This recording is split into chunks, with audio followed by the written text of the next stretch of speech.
You know where you're? Sure. Okay. All right. Well, obviously that's what I want to talk to you about tonight, okay? Yes, sir. Let me say, we'll get through this. All right? You've been arrested before, so you know in order for me to talk to you, I gotta read your Miranda rights, right? Yes, sir.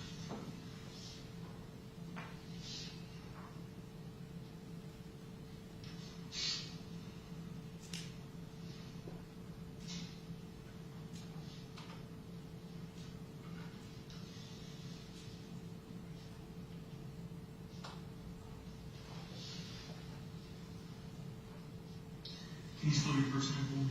S-H-A Q. U-I. And what's your last name, Q? T-L-I-L-O-R. Taylor? Yes, sir.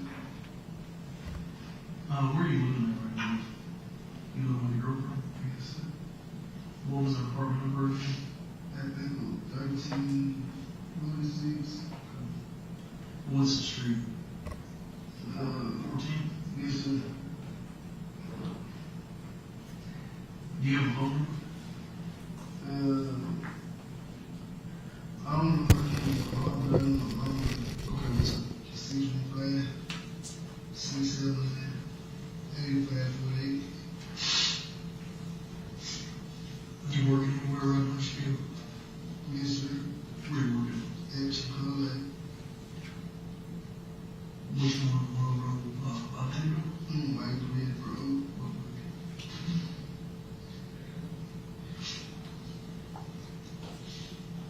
What was the last grade you completed?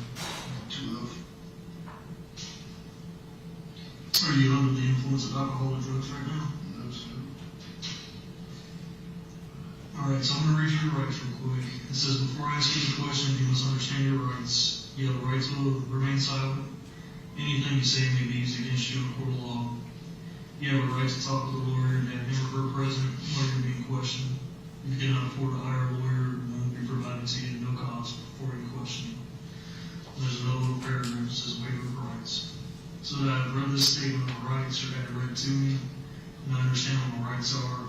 I'm willing to make a statement and answer questions now, and I understand that I can stop answering questions at any time during the interview. No promises or threats have been made to me, and no pressure or coercion has been used against me, which simply means I'm not forcing you to do it. If you want to, take a look at that. Let me know if you have any questions. If you agree to it, I'll just get you to sign right there. Okay? Yes, sir.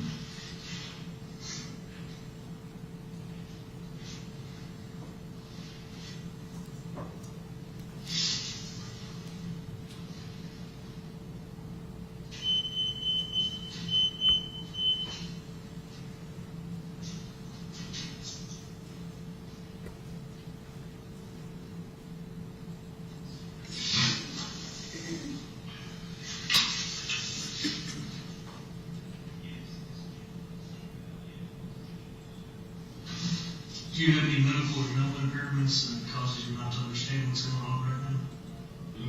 On guidance is mental retardation. Okay.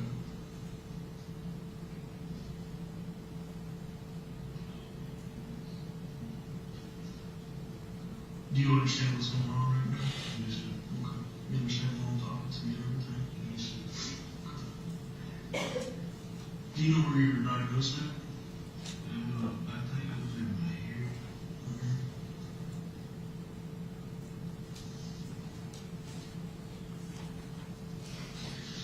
Okay, Shaquille.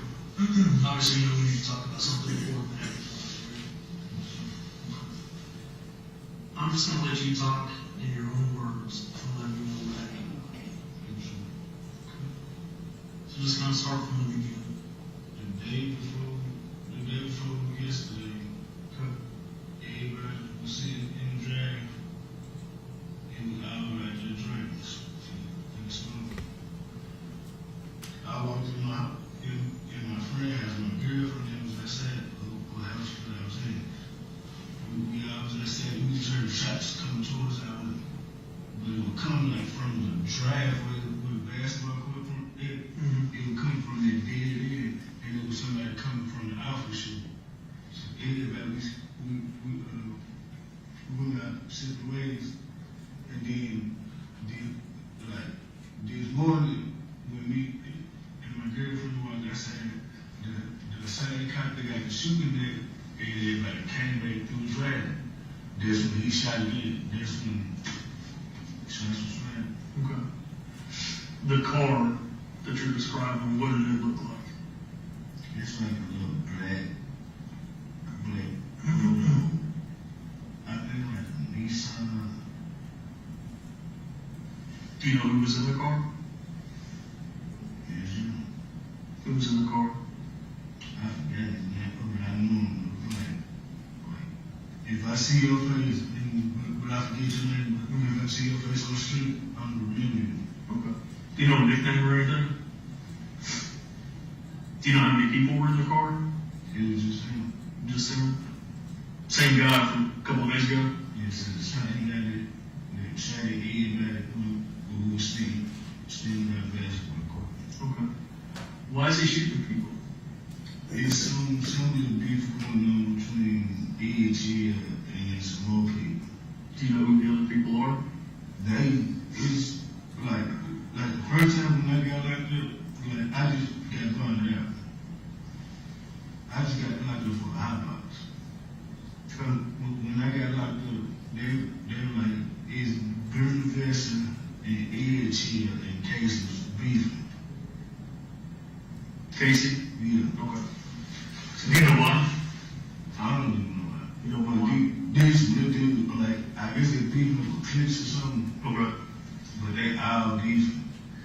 So the guy in the car, was he shooting at you?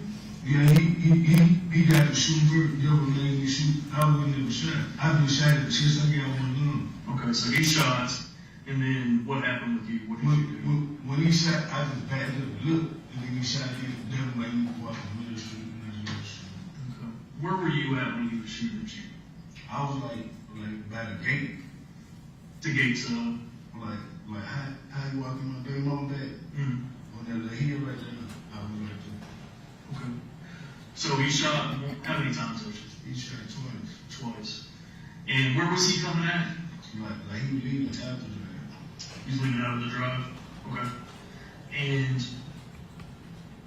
you come around, and how many shots did you fire? I shot 3 times. 3 times? Yes, sir. Okay. This one right here, I shot 3 times. Okay. What kind of gun did you have? I had a 9. 9mm? Yes, sir. Okay. Let me show you a picture. Yes, sir. Do you recognize that person? Yes, sir. Who was that? That's me. So you shot 3 times with a 9mm? Yes, sir. Okay. And then what happened after that? And then I just street. Where? And then I heard some more shots. Okay. And where did you run to? I ran like close towards the office and I walked like towards like how you going towards the store. Mm-hmm. Okay. And then after you ran over there, what happened? I walked back towards my bedroom. Okay. Is that where you went? Yes, sir. Okay. What did you do once you went inside the apartment? I called my bus got coming and I told him my direction and then if it comes, too much of I ain't let I don't know what I'm about. I don't know what place Well, like I said before we got to talking, you did the right thing. And everybody appreciates that. And I appreciate your honesty right now.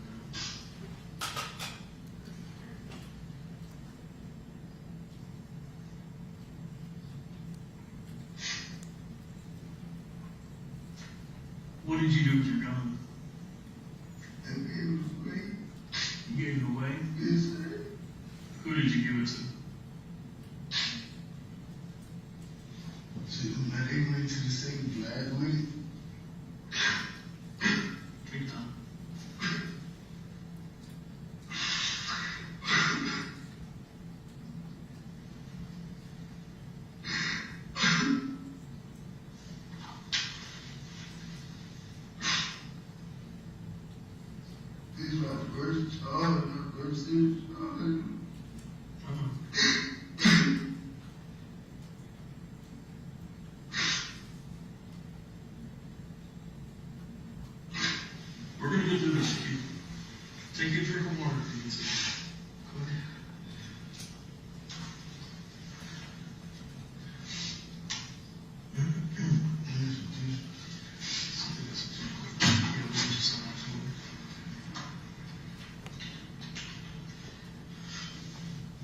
did you pass your gun off to?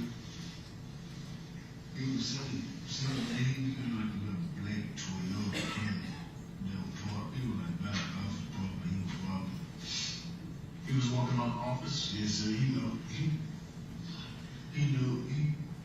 like he said, he knew my dad from look, when my dad died. My dad died when I was pregnant.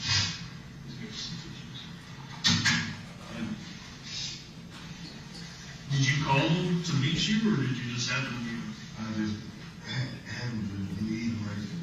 What did you tell him? I asked him, he was like, I heard some shots. He was like, why you running from my life? There's some shots. They got right now. He was heard two shots. Like, the game being pulled up. Was he in the car? Yes, sir. And you said, what kind of car was it again? I'm sorry. Like a black, it was a black Nissan. It was for Tesla. Okay. Do you know his name? Greg. Greg? Greg.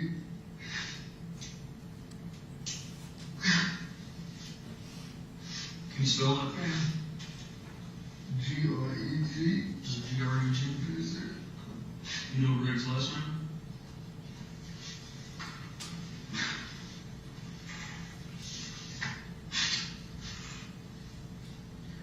So after you passed off your gun to Greg, what happened? I was in the house, like, I don't know. I told you, I went in the house and I took a shower. Okay. You know, smoking one gun, and I eating, and I tell her, I said, if you put one gun, I'm going to take every choice in. Whatever you think, I'm going to tell you, so you don't got nothing to do with what's going on. So she didn't know what was happening or anything like that? She wasn't even outside. Okay. Did you tell her exactly what had happened? But when I went in the house, I told her to call my mom. I called my mom, like, the police, I said, this is when I called my mom, when the police was said, I think it's gang, ATF, I said, she's like, what you mean? I think it's gang, and I said, I think they couldn't give you, she's like, what happened? I'm like, they said that I was shooting at him. That's when my mom like, I don't know what it is. I pulled up, so I got to go. So your mom told you to go outside? She's a smart woman. Put the outfit away into the motel. She was there for you. She showed up.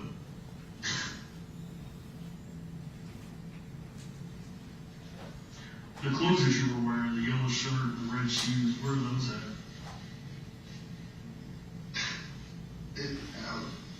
Those are at the house? Yes, ma'am. Okay. What about your phone? Is it still in the house? Yes, ma'am. What kind of phone do you have? It's like an LG phone. Okay. You got like sticks on the back. Is it like a smartphone? Yeah. Yeah.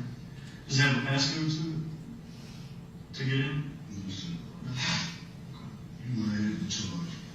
Because when I went at the house with the phone, it was on the charger. It was on the charger. Where was it located at? Like in the living room or bedroom? It was in the bedroom, the answer to like how you walk in, the cloud, like this room, like the entrance there. Okay. Where'd you put your clothes at? We put our clothes by the window. In the bedroom? It's by the table. Okay.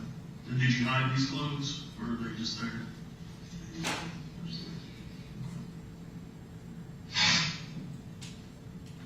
You still don't know who was in the car? You don't know his name? I mean, you know him by face, but you don't know who he is? Like, I haven't seen him around like 2 or 3 times. Because we ain't never like, what's up, bro? Like, we ain't never had any words. I was just sitting coming. Where, did you have any ammunition in the apartment? Any bullets anywhere? Then was Or the only bullet you had was in the gun? Do you know what kind of gun it was? I know you said the caliber, but do you know what kind of make or model? I think it was 40. Just a 40?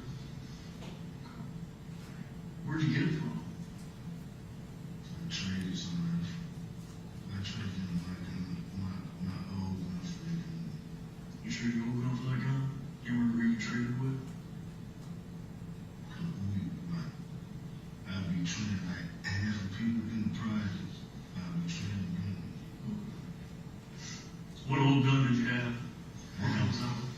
I had a 380. Now, do you know, have you heard anything about this shooting tonight? I mean, you been watching the news or anything? No. Who else did you call on the phone besides your mom about this? Just your mom?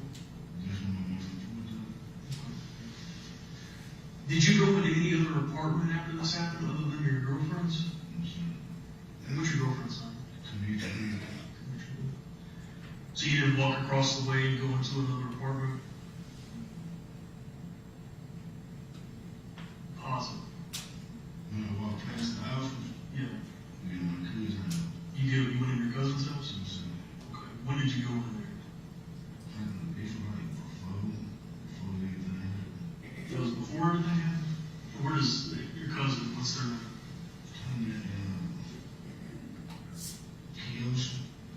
She lived with me by the office. Well, she lives by the office. She don't live across the way from where Miss Hill lives? Where your girlfriend lives? She lived by the office.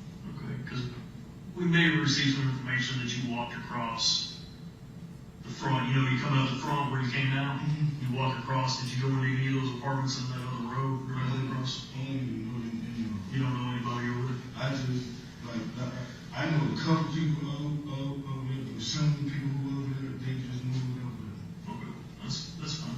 I was just wondering, so you didn't go into anybody's apartment after the shooting other than your girlfriend's? Okay. And you're sure that you gave this gun to Greg? Yes, sir, no problem. What did you tell him? He was going on, bro, it was shit I just had to just take the gun and pull it off. What, do you have Greg's phone number in your phone? I don't have my phone. No, I was just saying, do you have it programmed into your phone? Like, it's just numbers in my phone, like, Do you have his number? it's just family. He's the, Who name did I say is saved in my phone? Like numbers. Like if you went in the film, but if you a homeboy, I'm gonna say your numbers. right. So you think you got Greg's number in there, probably? Would you have it in there under Greg? Not a big number. Little Greg?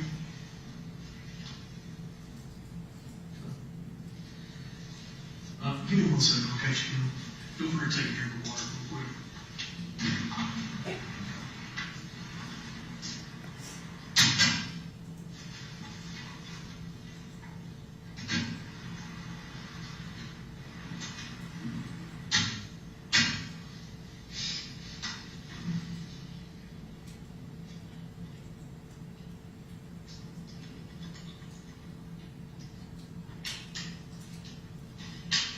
And Detective Joe, is it at this point that Detective Craig enters the room and interviews Mr. Taylor for a few minutes? Yeah, Detective Gibbs. Yes. I'm going to skip ahead until 11:15 when you re-enter. Okay. A few things. Appreciate it. Thank you. I'll see you around, Sheriff. Yeah. Yeah, he just want to ask you a couple of questions. Someone would him to be able to come in here and do that in case he did go do something. There was a couple other quick things I was going to ask you about that just popped in my head. So, you mentioned the hoodie that you had on. Now, at what point were you wearing that hoodie tonight? You remember? Like it was like right before we got dark. Around 3. Okay. Did you ever put that hoodie on after the shooting? You don't recall? Before the shooting, like anything happened, I put this. I put my when I walked in my bed on the front door, I had on the hood. After the shooting? Before the shooting, after the shooting, I had on the hood. Okay. What kind of hoodie is it? Is it like a zip-up hoodie or just a pullover hoodie? Okay, what color was it? It's like bluish. It's like a smoke gray. It's like you inside your jacket. Something like it? Yes, sir. Okay. And where is that at in the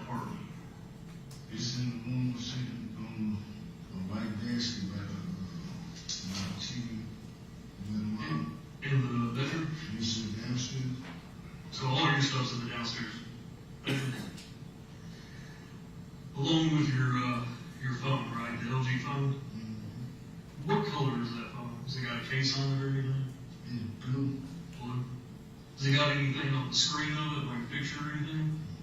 No. Doesn't have like a picture or anything on it? And I think it got like a very picture. Catch a little bird?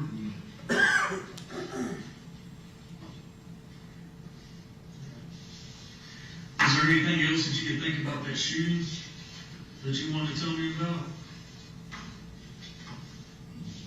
Is that pretty much it? And you said that car was shooting before you shot.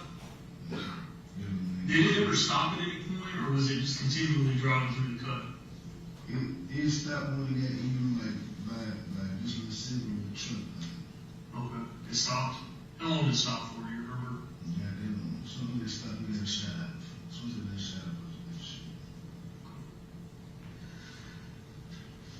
So you don't know anything about what happened with that shooting? Okay.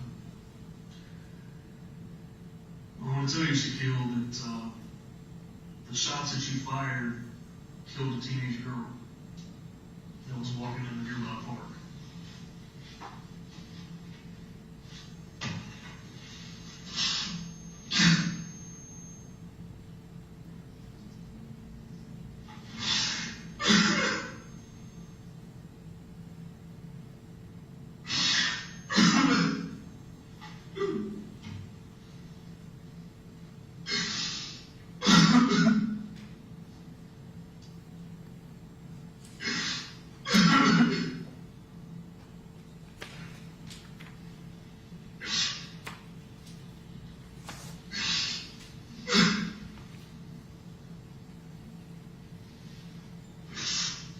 Were you aware that anybody got hurt tonight? Yes, sir. Yes, sir. Yes, sir.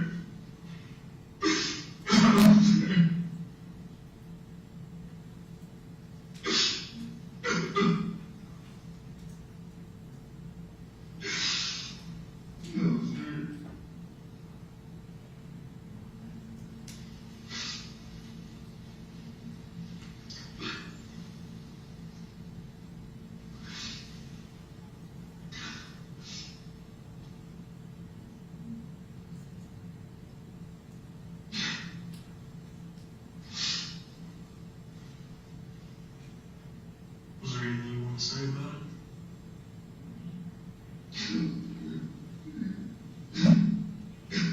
He's like, first thing, bro. You got with my kids.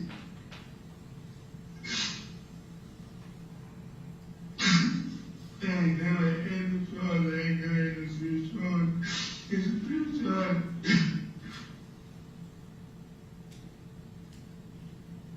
Would you want to say anything to the family of the girl? Yes, sir. What would you like to say to them if they were here? It was an accident. I'm sorry. I ain't been good. I didn't know. I didn't know. I didn't know.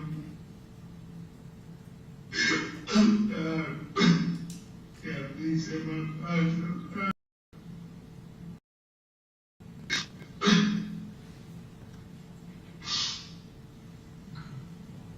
You know, I don't want to do my kids like that. On an accident show.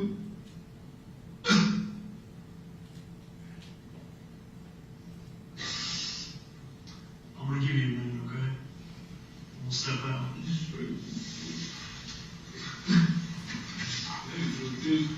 Hang tight for us, okay? Your Honor, I'm stopping at 11:20:44.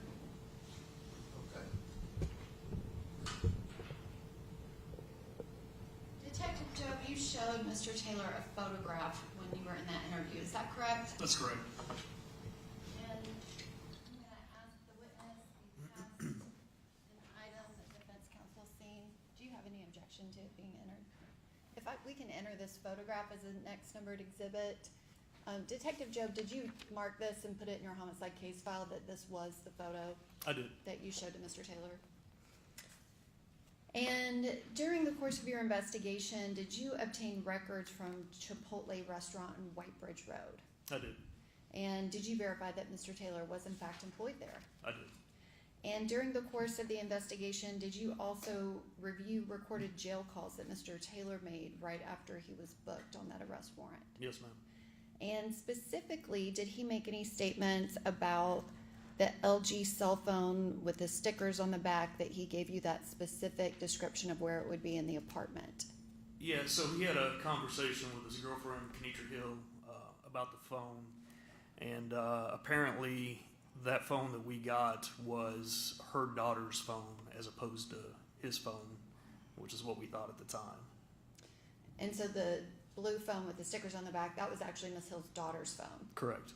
And I guess what, if anything, did you do about hearing that jail call? So in response to that, I drafted up a search or seizure warrant, and I served that to Miss Hill on November 10th, 2023, seizing a phone that we believe belonged to Mr. Taylor. And did you verify the phone number was a phone number of Mr. Taylor's? Yes. And was there anything else said on the calls with Mr. Taylor and Miss Hill about items in the house? There was. So Mr. Taylor asked Miss Hill what all we had taken out of the house, and she was giving him an itemized list of the stuff that we had taken. During the course of that, she mentioned the 9mm magazines that we had taken out of the house, and he kind of cut her off, and he said that he was going to get off when she mentioned that. And what, if anything, he was crying in that interview? Did he make any comments to her about what he was upset about? He made comments that we were going to put a murder on him, and that he had messed up, and he was apparently remorseful about it. Okay. If I can have 1 second. I don't have any other questions, Detective Joe. Thank you very much. Thank you. Questions?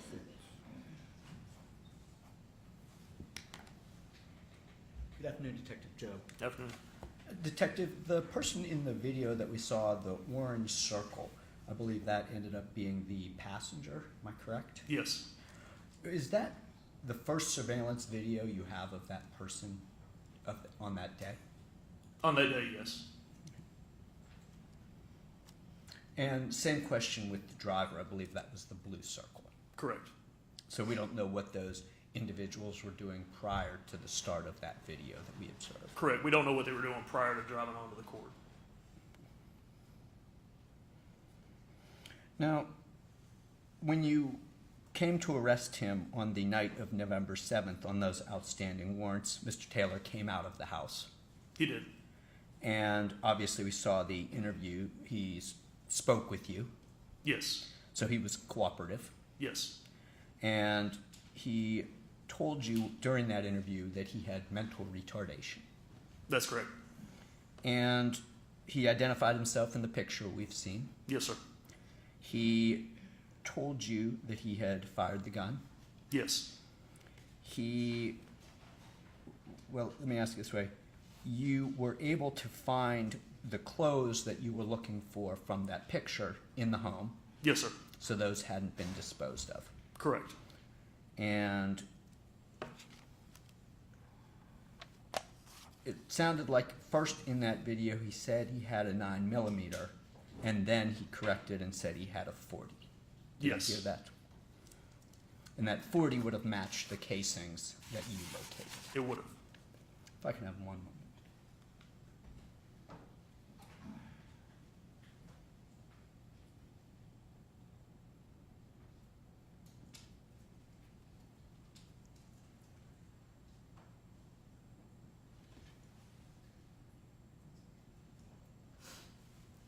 And I think everyone here, all the people who deal with this often, are aware of this. But when you're listening to the jail calls, every single one of those calls begins with, "This call may be recorded Yes, and sir. monitored." It does.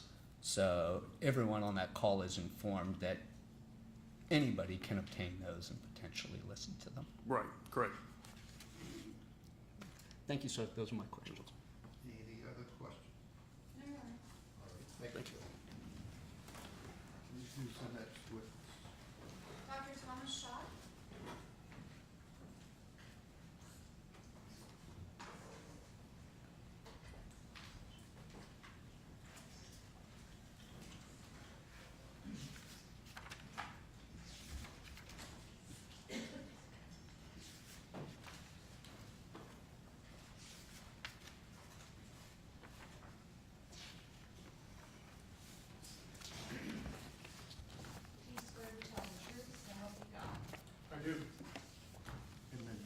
your other witness? Detective Gibbs.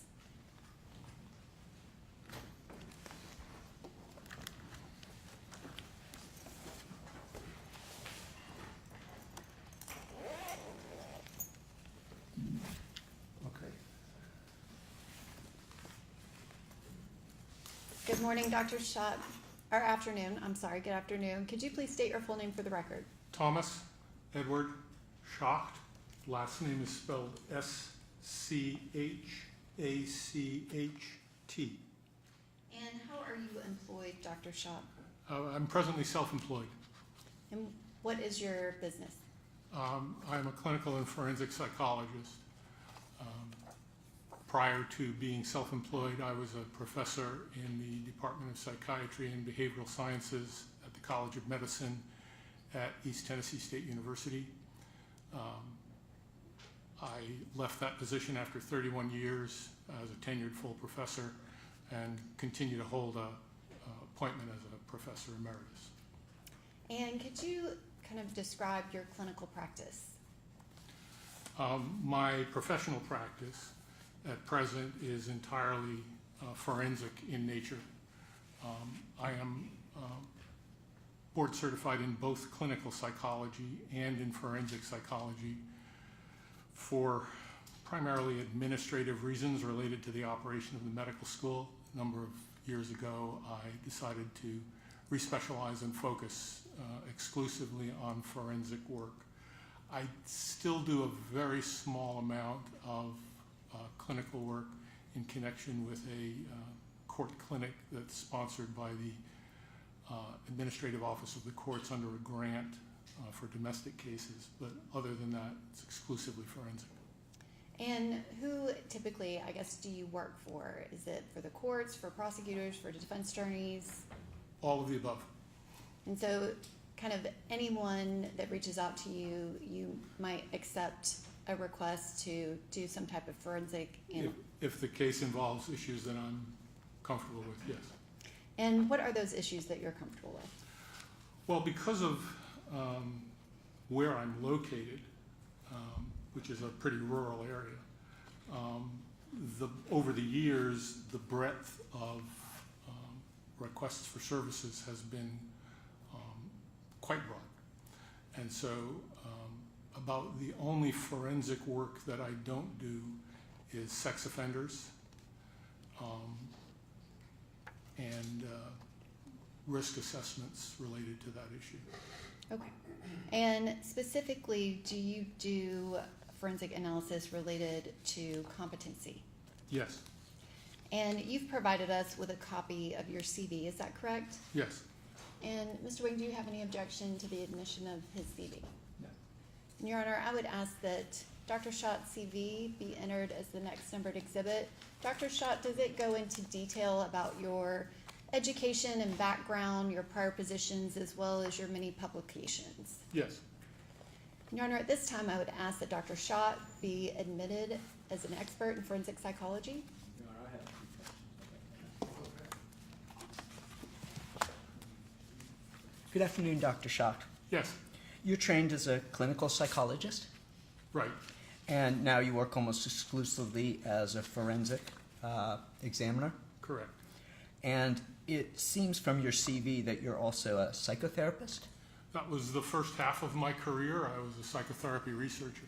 Okay, and is it fair to call this a subspecialty of clinical psychology? It's an academic branch, yes. And you received your doctorate in clinical psychology in 1980, Correct, from Rutgers University.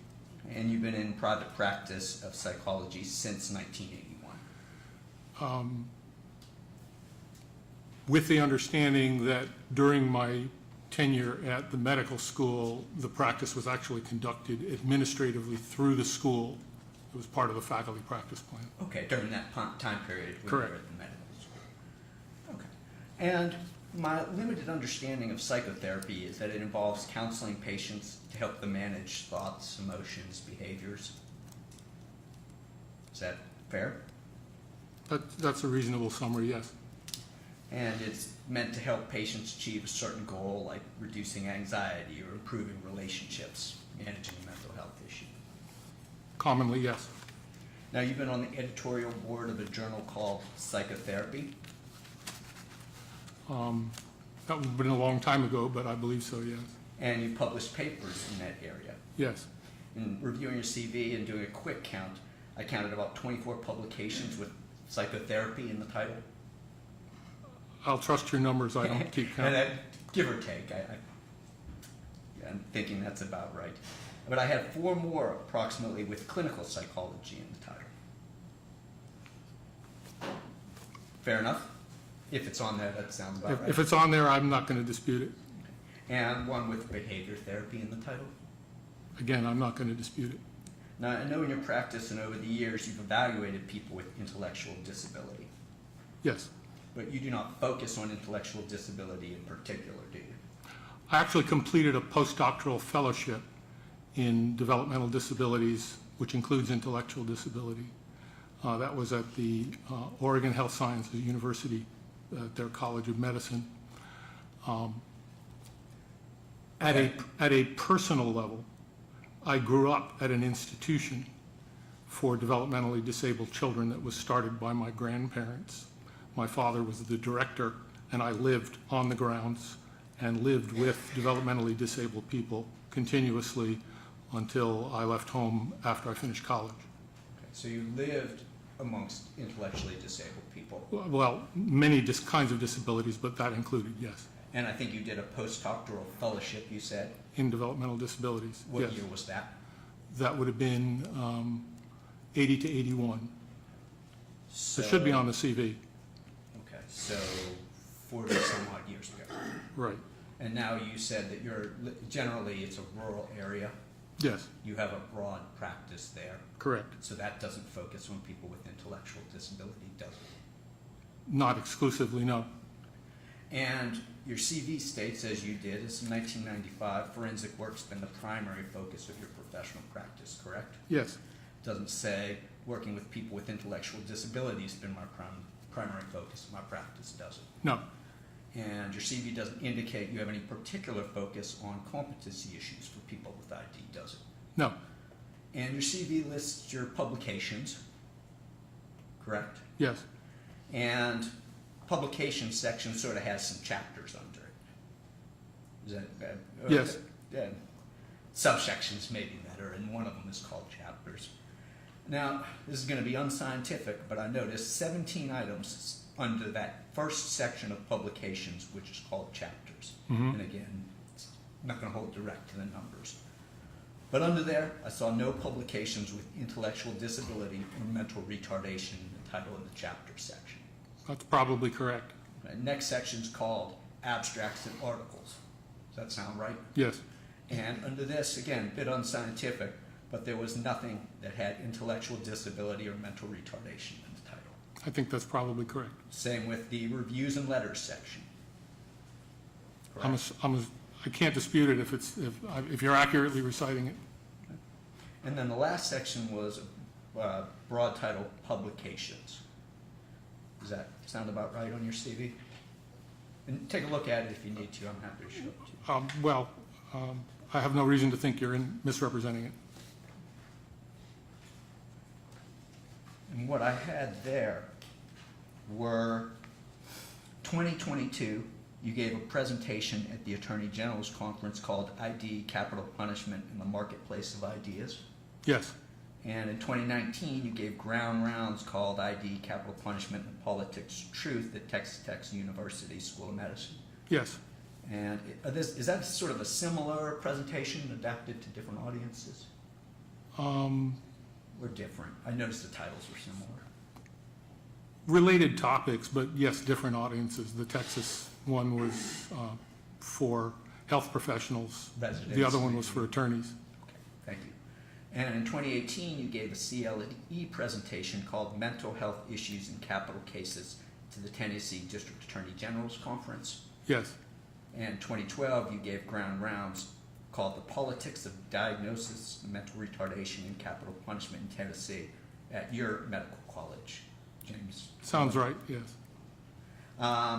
2010, you gave a CLE presentation called Mental Retardation in Capital Cases again, at the District Attorney General's conference. Does that sound right? I don't specifically remember the date, but if it's on there, then I did it. And in 2005, you gave grand rounds entitled Capital Punishment in the U.S., again, at your own medical center, James H. Quillett. Yes. And I'm assuming that dealt with intellectual disability type issues. I don't specifically recall what I talked about, but that was only a few years after Atkins was decided, so I assume I would have discussed it. So essentially 5 or 6 presentations regarding intellectual disability. If Right. that's what the count is, yes. 2 of them at the District Attorney General's conference. I'm sorry? 2 of those were done at the District Attorney's conference. At their invitation, yes. And those would not be peer-reviewed in any way. They're just presentations. That's correct. And those are the publications, presentations, however you want to title that. Those are the things you've done that have been directly related in terms of publications in the 45 years that you've been practicing. Directly related to, Intellectual disability. correct. Those are my questions. And I'll concede that he's an expert in forensic psychology, but not intellectual disability. All right, go ahead. You testify. Thank you. Dr. Schott, have you testified as an expert in forensic psychology before?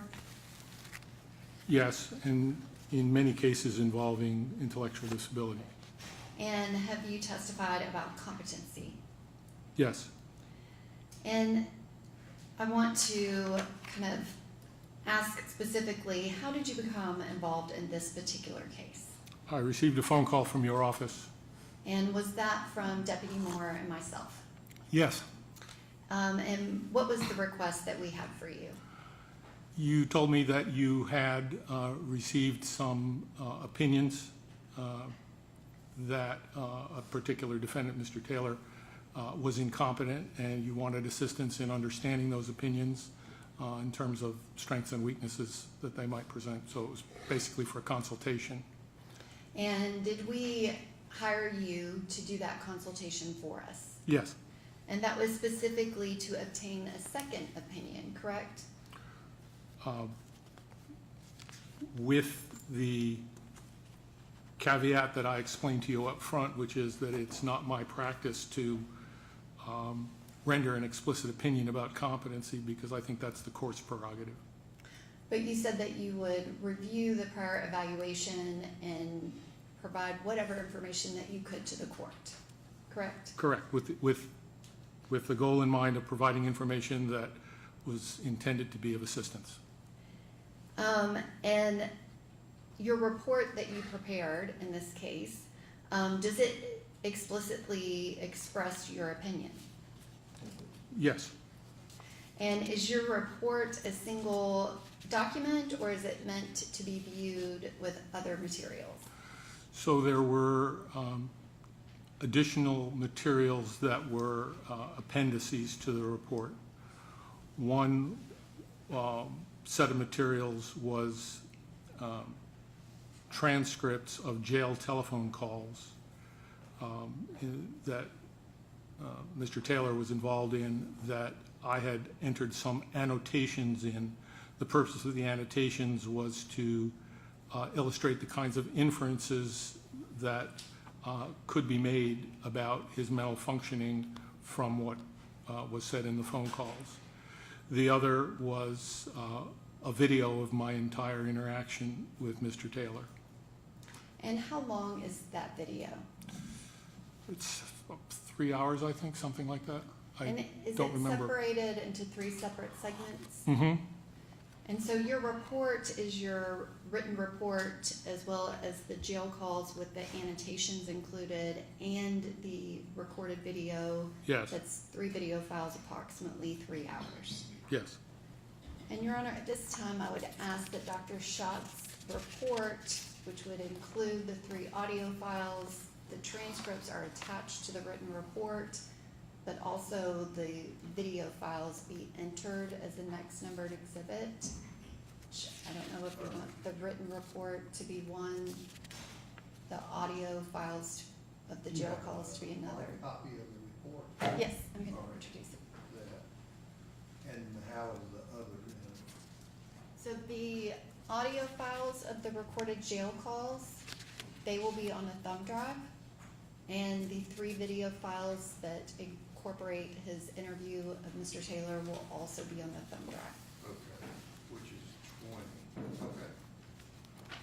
And the transcripts that he said he made notes on, or? He Here. typed annotations within the transcript, and it's part, I guess it's an addendum, but it's connected to his actual report, Your Honor. Okay. Dr. Schott, could you explain what items did you review as part of your assessment related to the competency of Mr. Shaquille Taylor? So at the time that I produced my report, I listed that material on the last page of the report. Since then, I've received some Social Security records, and that would have to be added to it.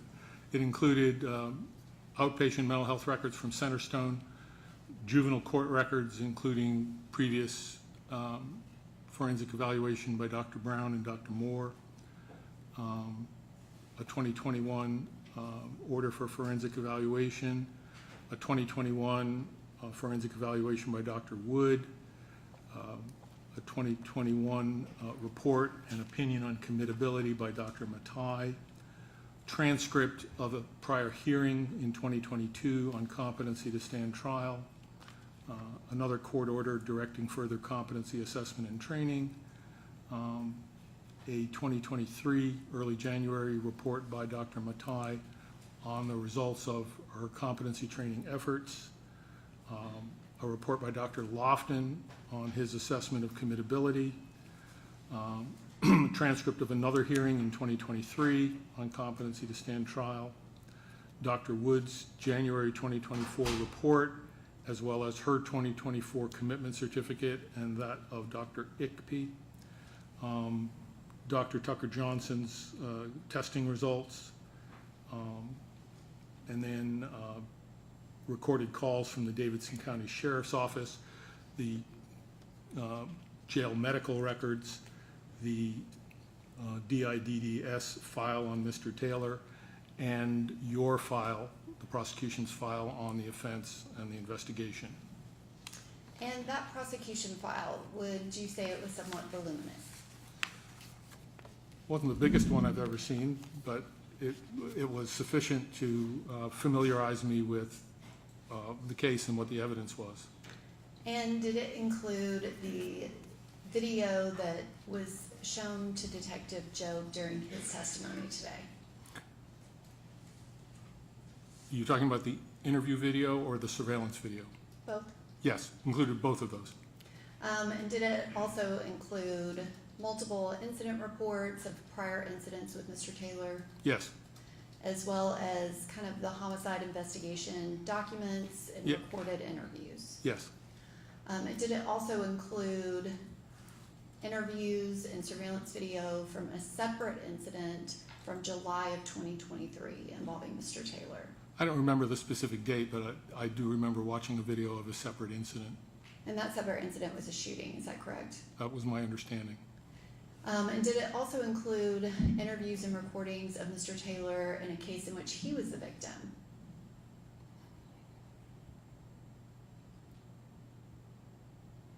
I don't specifically recall. Okay. I know that he was a victim of a shooting, but I don't remember whether that was in your file or not. Okay. If it is included in the SharePoint file, would you agree Then that I saw it there too. it was included?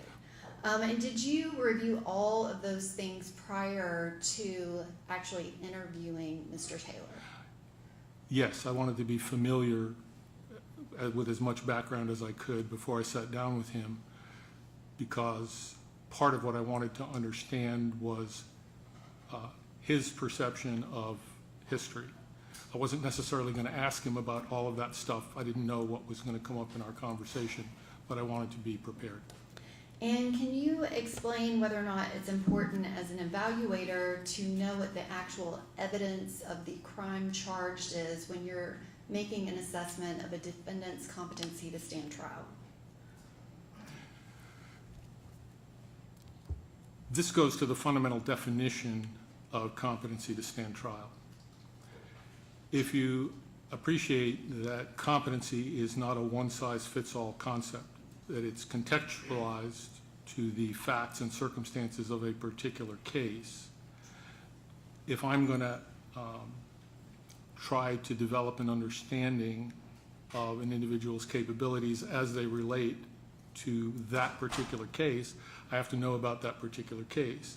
Otherwise, I'm simply asking generalized, stereotyped, abstract kinds of questions that might apply to any case, but might not apply to his case or might not be particularly important. The other piece of the competency standard, as I understand it, is that the focus is really on what is crucial to a fair trial. So there may be things that are there that are simply, well, it's not my job to decide what's legally crucial, but I want to be able to cover the bases. So yes, that's why I want to know, because it goes to the fundamental definition of competency. Would you have, I guess, felt comfortable evaluating Mr. Taylor for competencies to stand trial in this case without reviewing the actual facts of the charges and seeing the surveillance video and his interview with the detective and all of those things? So I've been involved in situations where defense counsel have asked me to meet with their client before they've gotten any discovery from the state. And I've been willing to do that with the understanding that the scope of what I'm going to be able to address and say is going to be limited accordingly. And I guess you kind of explain why you need that information. Is that correct? Well, it's not just that I need it. My understanding of competency is that the court needs it. And I guess so you reviewed all of those materials with Mr. Taylor. Was there anything else that you felt like needed to be done for you to give your testimony and assessment about your evaluation of Mr. Taylor's competency? Well, after I reviewed the record in the case, it stood out to me that the prior competency assessments were all based on measures of intellectual functioning that were quite old. And that might have been less important if intellectual functioning had not been made the centerpiece of prior determinations. So under those circumstances, given that the data were old, given that it had been the centerpiece of prior proceedings, I felt that it was proper and prudent to get an updated assessment of his intellectual functioning. I saw circumstances that could point in the direction of it being better or being worse. So for example, he'd been shot, he'd lost a lung. Sometimes a medical disaster like that can interrupt blood flow to the brain and cause even more cognitive impairment. On the other hand, I was aware that he'd been living independently to some extent.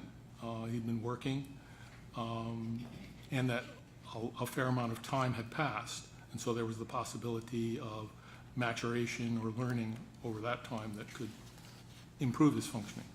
So I just thought it would be a good idea to update it.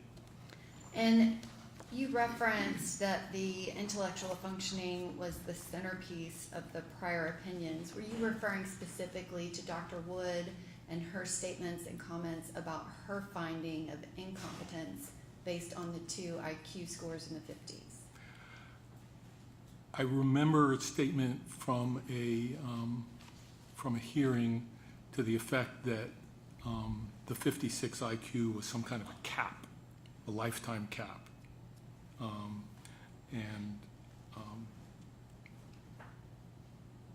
I think that's a questionable statement. And are you aware of other defendants that have actually been found to be competent with IQs in the 50s? I'm aware of published cases. I testified in a case in Rogersville not long ago. I don't think that the IQ was that low, but had been recognized as developmentally disabled since very young. The case was complicated by the fact that he also had a delusional disorder, and the court found him competent. And specifically, did you request that Dr. Tucker Johnson perform intellectual functioning testing on Mr. Taylor? I gave you her name, yes.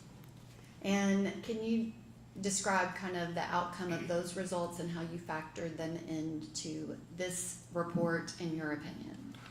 Well, Dr. Johnson's results produced an IQ score that was almost a full standard deviation above the 56 that had been relied on previously. Her score was 70. So if you look at literature on competency determinations as a function of IQ, as well as restorability as a function of IQ, there's a difference between an IQ of 56 and an IQ of 70 in terms of what you would expect to see. So that's reflected in the literature that I cite in my report. And was part of the concern specific that IQ score was an IQ score from age 15? Well, simply that it was old. I mean, there were other considerations, as has been previously testified here today. He had a very rough childhood with lots of emotional disturbance. There was more than just ADHD. The Centerstone records also show diagnosis of PTSD, treatment for depression, oppositional defiant disorder, and excuse me, and the history of sexual abuse that Dr. Johnson mentioned. And then there was the substance abuse that got started relatively early in life as well. And both of those things are capable of suppressing performance on cognitive tests. And if those situations were in some way alleviated or mitigated, then some improvement might be expected. So, for example, in the previous Vanderbilt evaluations, he was evaluated only a few weeks after coming off the street. If he was heavily using drugs on the street, which is what he told me, then he was not in a position to have benefited from an extended period of abstinence. He might not have been acutely intoxicated, but some of the long-term effects might still have been there. In contrast, when Dr. Johnson saw him, he'd been, I think, about 10 months incarcerated. And I do know that people can sometimes get drugs in jail, but my working assumption is that even if that's true, his access would have been less. And so in a sense, that's an extended period of enforced abstinence that would be expected to result in an improvement in cognitive functioning as compared to when he was actively using. And Dr. Johnson's IQ testing, she came up with 70 as a minimum IQ score for him, correct? That's what she reported, yes. And as part of your evaluation, you reviewed recorded jail calls of Mr. Taylor, and those were specific to a time that preceded the homicide of Jillian Ludwig, correct? Yes. And can you describe specifically what they were referenced to?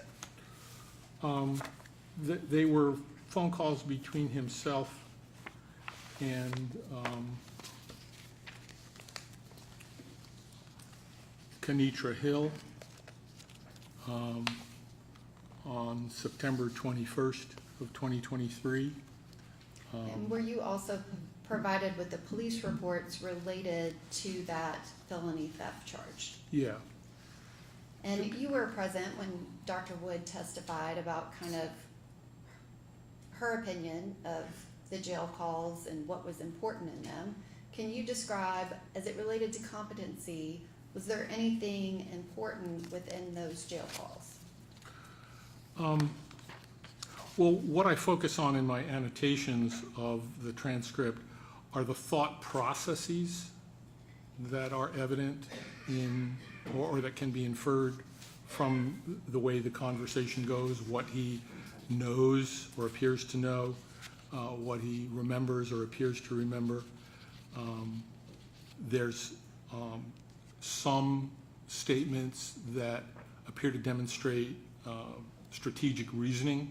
So, for example, he talked about an occasion where he gave the keys to a stolen truck to a third party when he learned that the police were on to the stolen vehicle, and he basically framed that third party for the theft.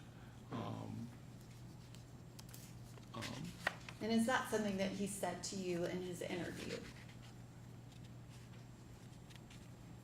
We talked about the theft because it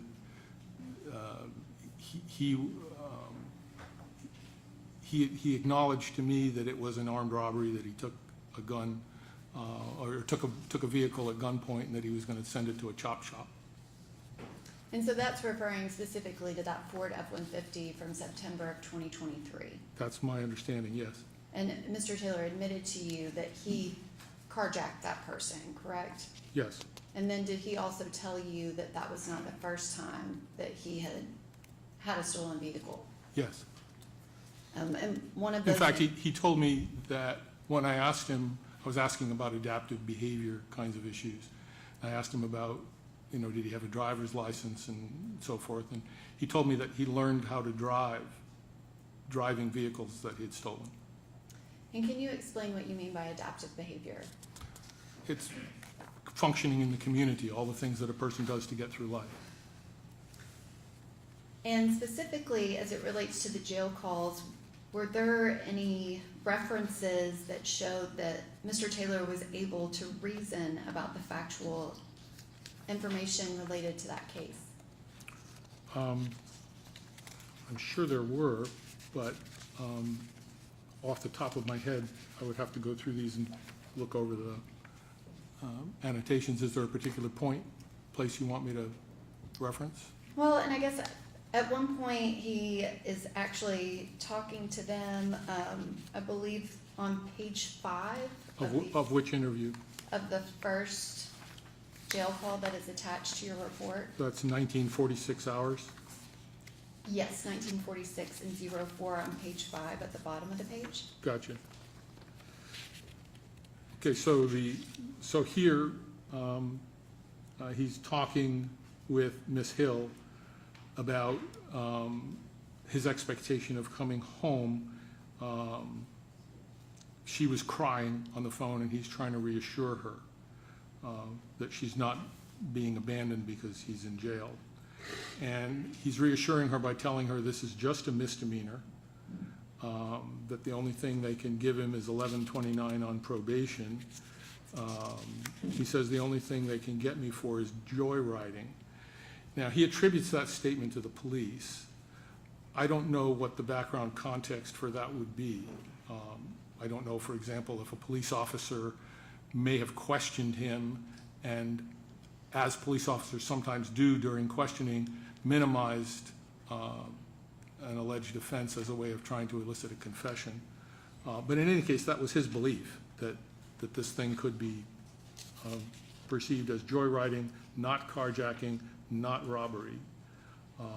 And so what I took from this is that Mr. Taylor, on his own, without any benefit of counsel or anybody else, because he'd just been arrested, is differentiating among potential criminal charges of varying severity: joyriding, carjacking, and robbery. And he's doing that in conjunction with statements that he's making about potential penalties, misdemeanor and a sentence of 1129 and possibly probation. And he specifically admitted to you that he had in fact carjacked that vehicle, correct? Yes.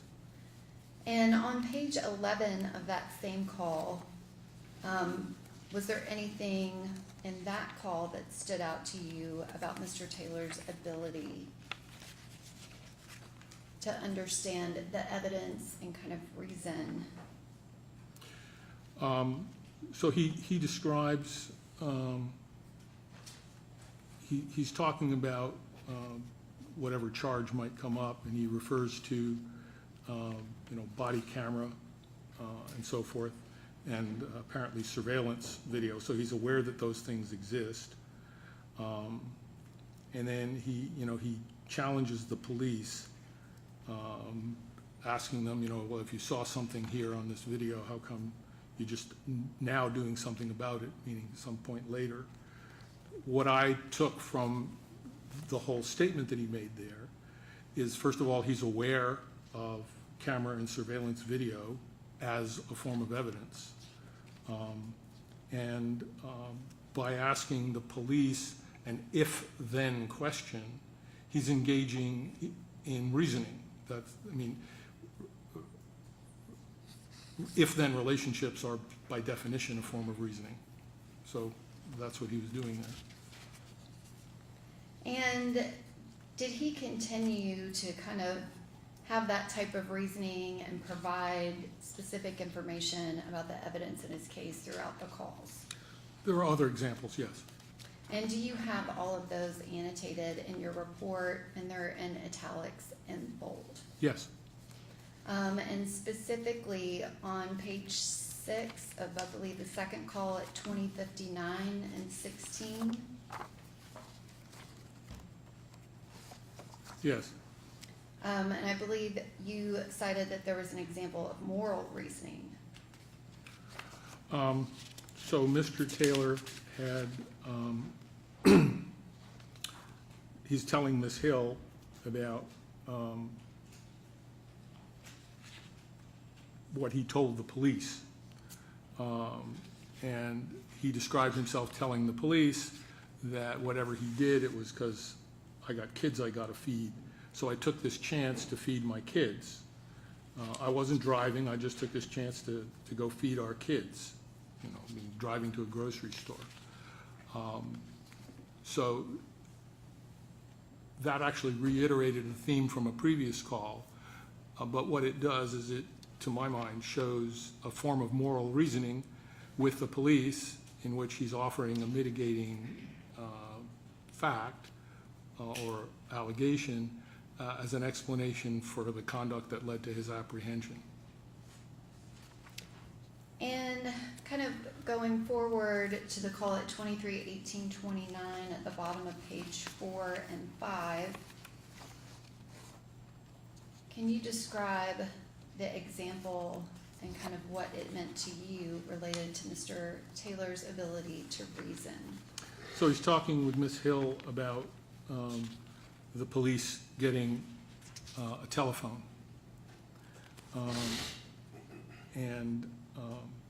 He's describing his thought process at the time. And he says, man, something told you to give me that, man, something told me to give you that goddamn phone. So what he's describing here, assuming that the rest of the history and context supports it, is he's aware of a phone as a source of potentially incriminating evidence, and he's talking about his own thought process of giving it to somebody else so the police won't get it. And specifically the last page, or second to last page, page 5 of that same call, there's a reference to your interview. And you notated that it was indicative of something that he had said to you in his interview that he also said on this phone call. I believe it's lines 9 through 15.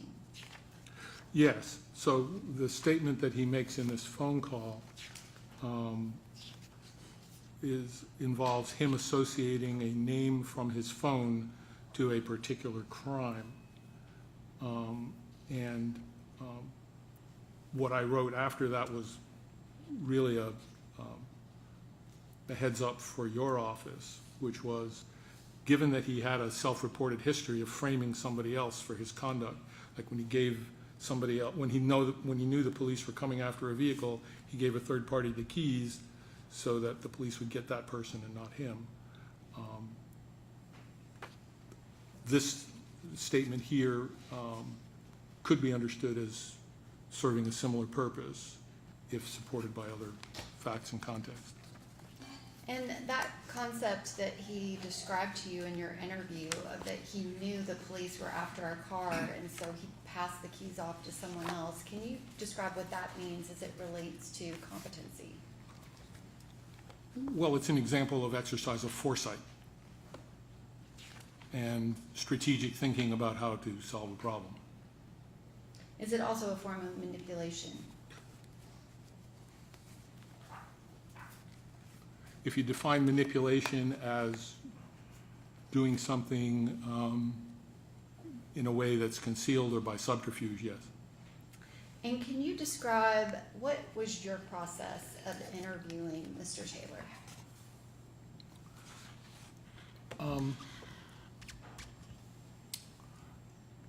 My goal going into the interview was to create an atmosphere in which the way his mind worked could be made visible to the court. So I wanted to talk with him about his life in general and those kinds of things to get a kind of a baseline, and then ultimately talk about things relevant to this case, because that's what competency is about. It's can he talk about this case? Can he think about this case? As part of that, I was aware from the other evaluation reports that people had said that on one hand he had what they called foundational knowledge, basic factual stuff about courts and procedures and so forth, but then there were concerns about reasoning. So I thought I would tap into that by using a standard set of true-false questions from another instrument as a way of generating that kind of contrast. On one hand, the true-false questions are about as simple as you can get for asking somebody about their knowledge. And then I did follow-up when he would get something wrong, and I would do some teaching around those incorrect answers to see what he would do with that material. So I got both ends of the spectrum there. And was that the ILK? Yes. And can you explain what the ILK is? So the acronym ILK stands for Inventory of Legal Knowledge. It was created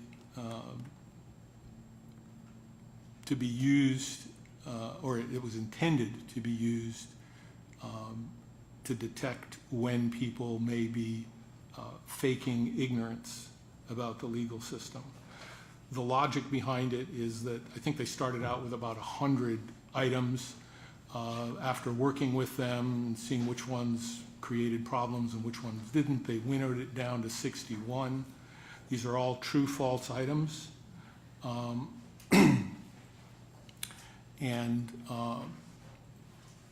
The theory is that people in general in the community at large can be expected to have a kind of a baseline level of understanding of the legal system. And if you get normative data on the community and then you have people who do significantly worse than that, it can raise a question of why is that?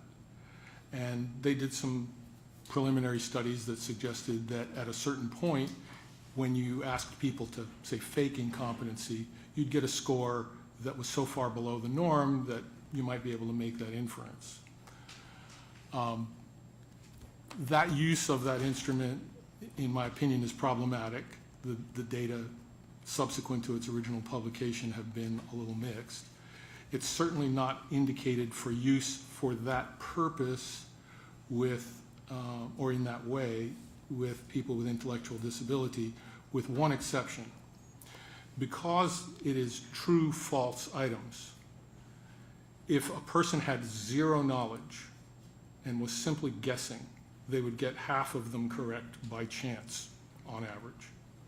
If somebody does significantly worse than chance, then the inference is they had to know the right answers in order to deliberately choose the wrong ones, because that's the only way you get that.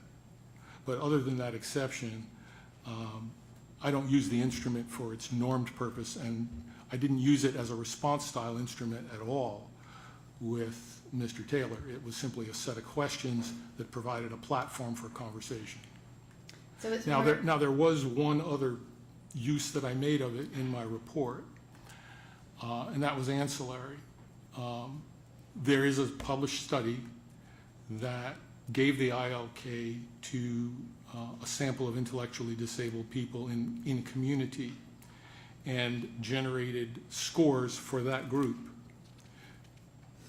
That group of intellectually disabled people did far worse than Mr. Taylor.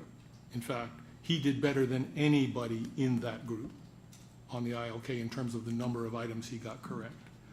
So that's not in itself a standalone measure of competency, but it says something about him in comparison to other people with intellectual disability.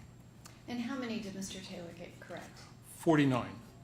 And is it correct to say that you use that as more of a semi-structured interview so that you could get an idea of what he knew, what he didn't know, but also kind of develop that conversation with him so that if he didn't understand a word you used, you could explain it and see if he could kind of learn from that? Yes. And can you describe that? Was he able to do that? Was he able to do what? Was he able to converse with you, and were there times that he didn't understand something, but you were able to explain it to him? So I think I was always able to explain it to him. I don't think he always fully grasped my explanation. Sometimes we would go over things several times, and at the end of it, I still wasn't sure how much he had gotten. But he was engaged, he was attentive, and many things he did get right. And I guess so you started out with some kind of introductory questions with him, kind of about his life, etc. Then you administered the ILK questions. Yes. Can you describe kind of how did the interview progress after that? I don't remember the exact sequence off the top of my head, but at some point we segued into talking about his offenses and the current situation. And that eventually led to, as we were talking about, his view of the evidence and so forth. He was aware that there were surveillance videos, and he wanted to see them because he had a particular theory of how the charges could be defended, and he wanted to make sure that the video would back up his theory. So I took a break and went and got the thumb drive that I had the videos on and brought it back, and we sat down and watched it together. And he was able to look at the video and identify what was important to him from that in relation to his theory of his defense. And just kind of focusing on his request to watch the video, can you describe kind of what bearing does that have on competence related to him being competent to stand trial in this case? Well, it shows an attitude of interest in the evidence, and it shows a willingness to engage. And as far as I could tell, this had all come independently from him, because he told me no one had shown him these videos. So he had developed on his own the idea that he wanted to see them. And Your Honor, at this time, I'm going to ask to play a portion of Dr. Schott's 3-hour video, just a portion of it. It begins at the beginning of the second video segment and covers the kind of interaction between Dr. Schott and Mr. Taylor requesting to see that video. Okay.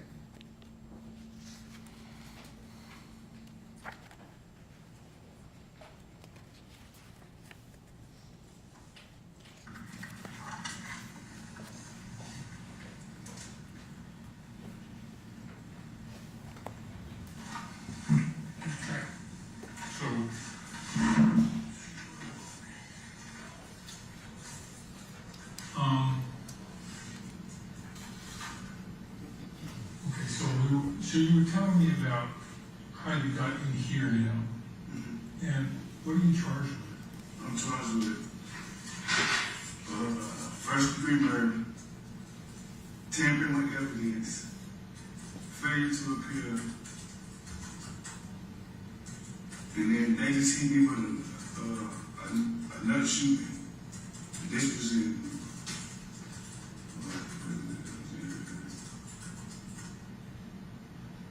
September, August, September. Nah, July. But July or August, they just hit me with another shooting with my brothers. With your brothers? Yes. We all just got charged with it. Oh, that's a lot.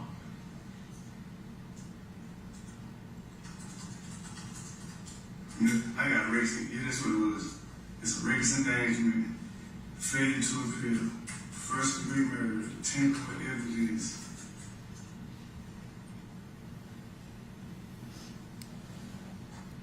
And it was something else.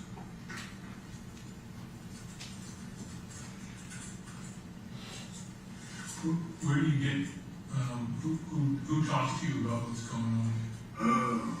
My lawyer, but my mom had told me first though, because when I got locked up, the only thing that I knew that what they was trying to charge me with first degree murder, failure to appear, and tampering with evidence.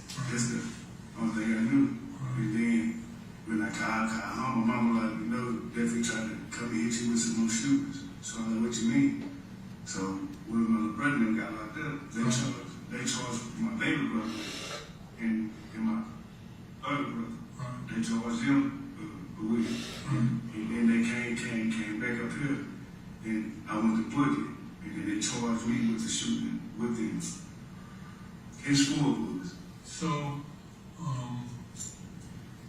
the first degree murder, that's that girl Yes, sir. who got shot in the head, the one who was brain dead. Yes, sir. We were talking about, right? Why do they think that's first degree murder? They were like, how they saying it, they were like, that I meant to kill her, but she was in the crossfire.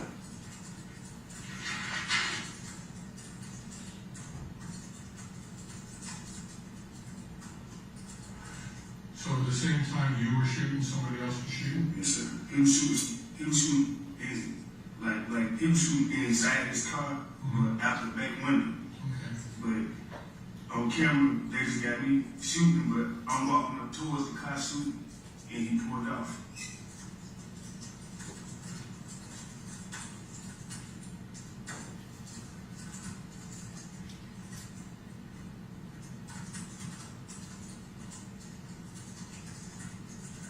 So there's video of this? Yeah, but So what does the video show?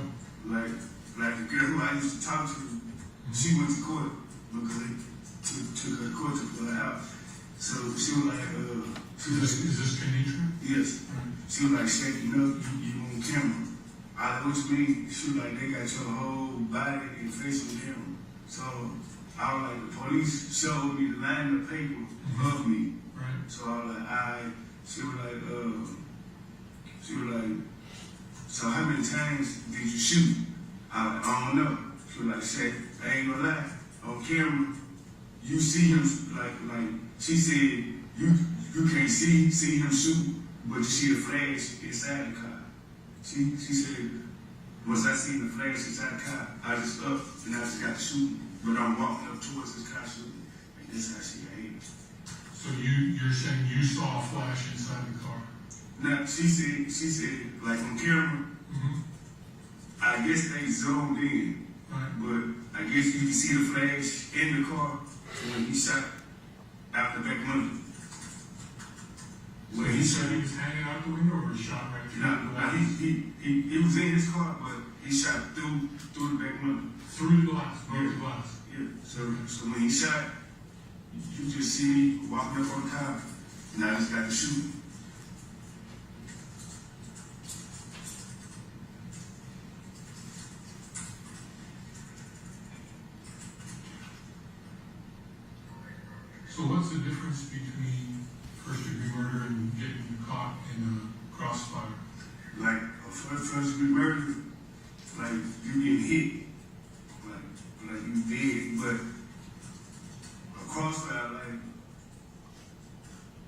an innocent bystander.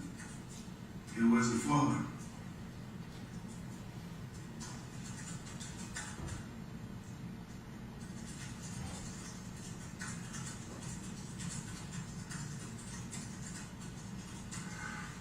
What does that mean for what's going to happen in court? I hope they give me like the next time. I hope they give me like a recommendation.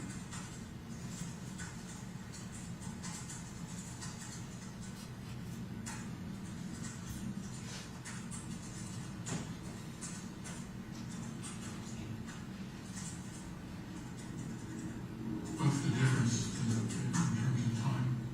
Like, I might get like 50 months in this life, or like 15 to 20 years to serve. That's this time.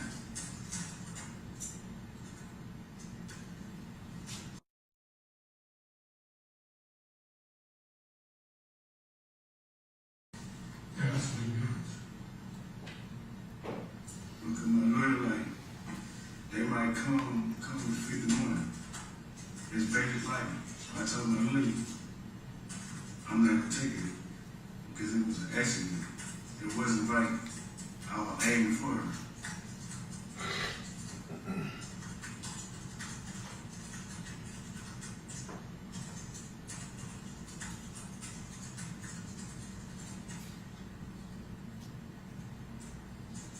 More, yeah, okay. So, have you ever been in a trial before? No, sir. Okay. You ever been in a courtroom where a trial happened? No, sir.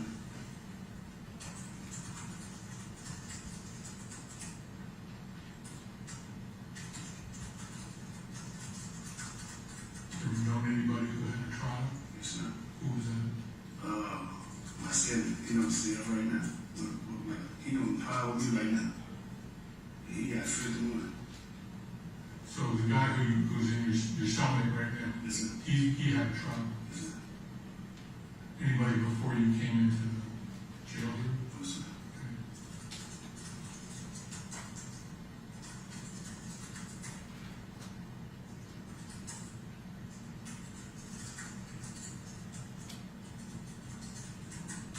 What have you learned from your cellmate about how trial works? Like, you be gone like all day. And then what he told me, he was like, they need video, they need clothes, and they need a firearm.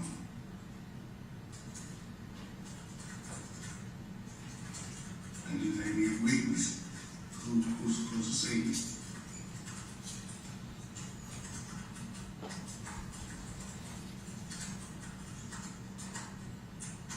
And what do they need that for? For the witness, Well, what do they need all those things for? for court, What are they gonna do with it? Or to, I guess for like, how do you see it?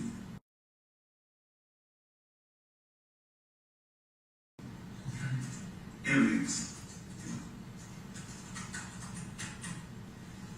And what do they need evidence for? They need evidence just to try to charge me with murder, like the clothes and shoes that I was supposed to have on, and the gun that I was supposed to have.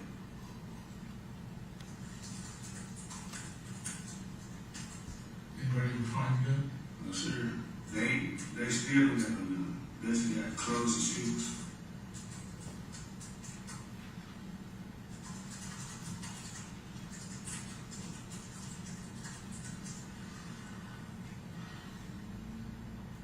So, has anybody talked to you about what it means to prove something? No, sir. Okay. So, proving means trying to show that something's true. Yes, sir. Okay. So, if the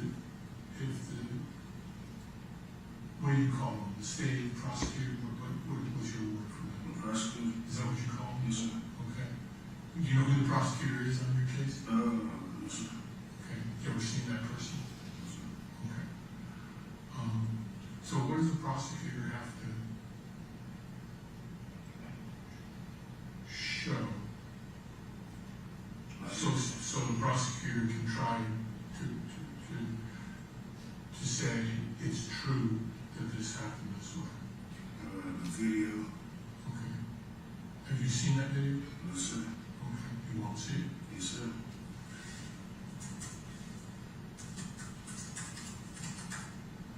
Have you asked to see it? No, sir. But the girl who I used to talk to, Kamitra, she said she seen the video. Mm-hmm.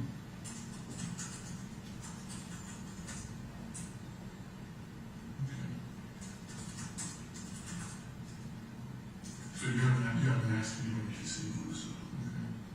She just told me about the video. Okay. But now, So, I asked my lawyer, I'm sorry. I asked my lawyer, can I see the video? And she said that she will try to see could she get the video. Okay.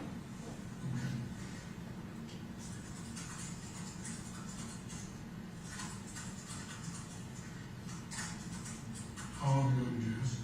It's like, hold on, it just came up. Okay.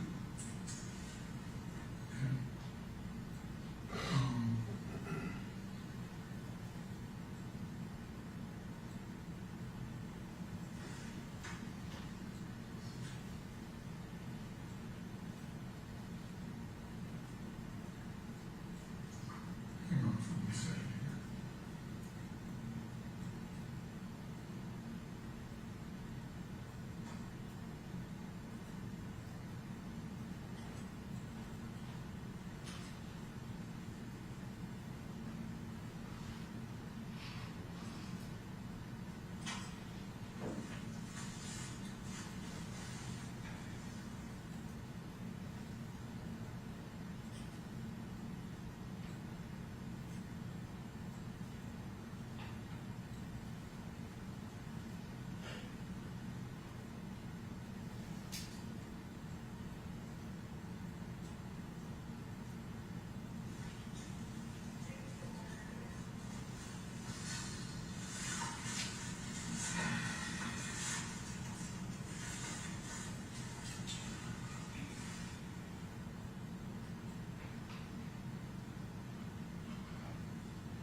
If I could get a copy of that video, you want to watch it with me? Yes, sir.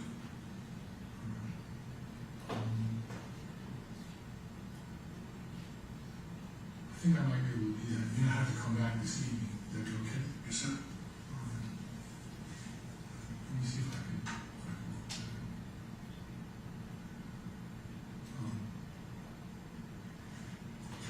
If you were going to look at the video, what would you be looking for? For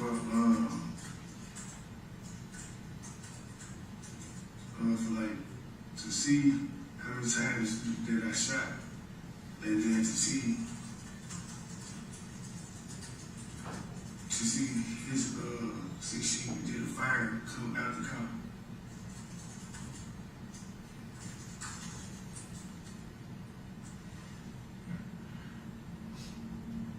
And why would that be important? Because they said that one of my bullets had supposed to struck her in her head.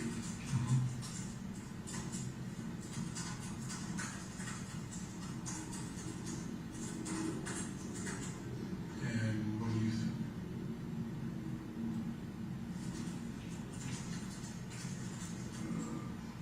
I think, yeah, but at the same time, I told the police that she got caught in the crossfire. And then, So does that mean that it might not be your bullet, it might be somebody else's bullet? they should, because they told me the bullet shells that they picked up, it was a 9mm. But I had a 40 caliber shell.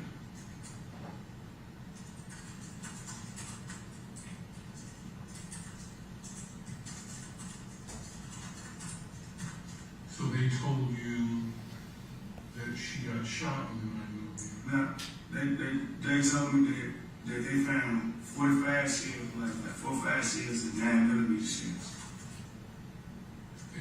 40s and 9mm. Yes, sir.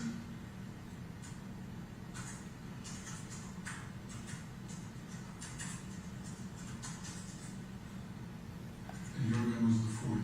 Yes, sir.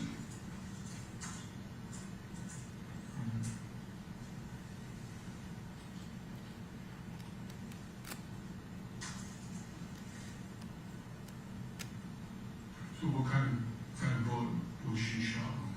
Do you know? No, sir. Does anybody know? No, sir. They, they didn't even tell me what type of bullshit she got shot with. They didn't tell you. No, sir. Would you like to know? Yes, sir. Well, how would that, why would that matter to you? Because it'll matter, it'll help me to see, was it one of my bullets, the one that struck her, or somebody else's bullet that struck her?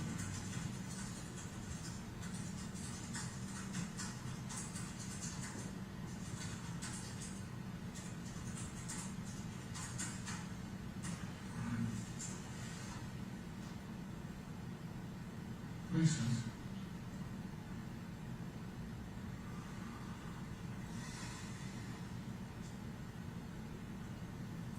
How often do you get to talk with your lawyer? Like she gave me her personal number. It just, I don't call. I just let her do, like she'll set up video visits or she'll just come up here. So when's the last time you saw her? Like last time I saw her, she had a video visit. Just when I was in the hole, I just got out the hole on the 28th of this month. October. What was that? Disruptive behavior, This time I'm gonna. threat to the CL. Recording is, 17 minutes and 48 seconds in. Okay. The entirety will be submitted to the court. I'm going to skip to the third video file. And Dr. Shaw, this is the Okay, first so I was able to read that video. I'm sorry?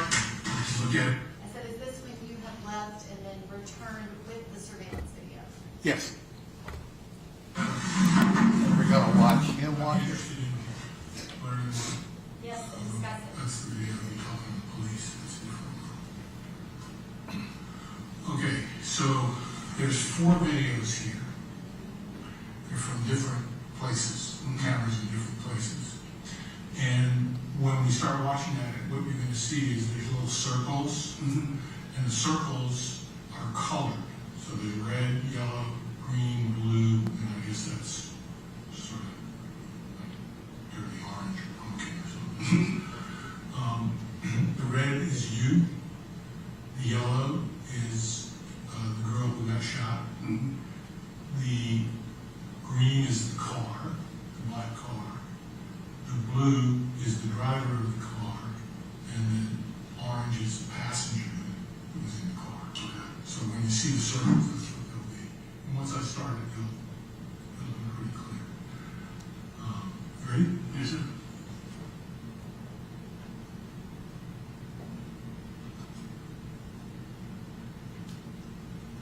There's no sound. Okay, so somewhere in there's the passenger in the car. The car is over here, I think. Somewhere. Maybe behind that tree.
first time he came around.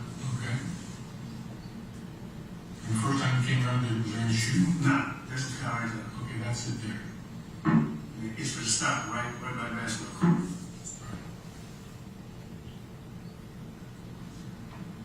So you remember this pretty good? Yeah. Okay.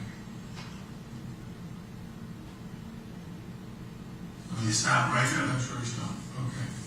Where are you when he stops there? Like, you can see me like, Over here? yeah. Okay.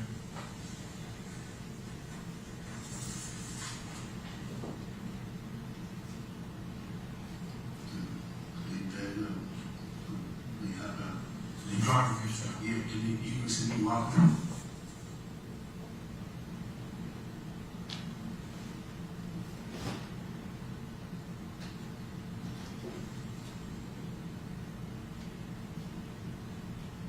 Do you know that driver? Mm-hmm. Get out there right now, here, see him. So you know who that person is? Mm-hmm. Okay.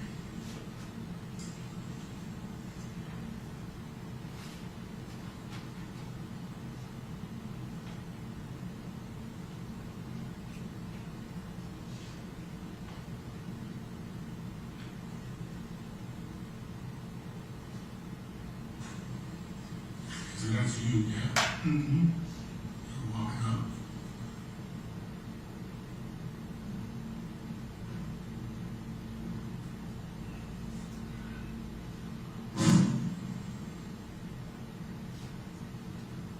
No, that's not you. No. If you see me from Because if it was you, I'd have red circle around.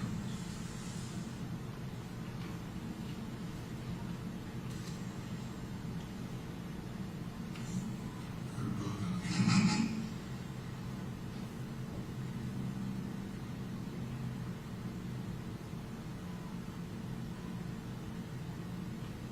He's got the driver and the passenger walking back to the car. That's the blue and the orange.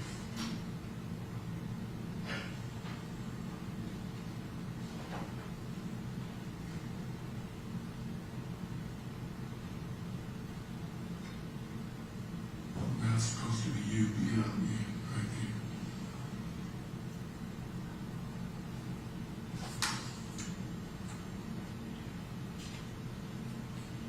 These guys are still playing basketball, like nothing's going on, and then you run up and you can see, well, tell me what you see right there. shots. Okay. How do you know that? So you see how fire come off. Right. So fire come up. Yeah.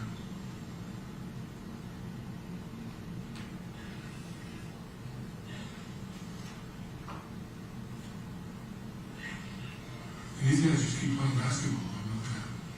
Do you know those fellas? Mm-hmm. They knew what was going on. They knew what was going on. Right. So, could they be witnesses? Yeah.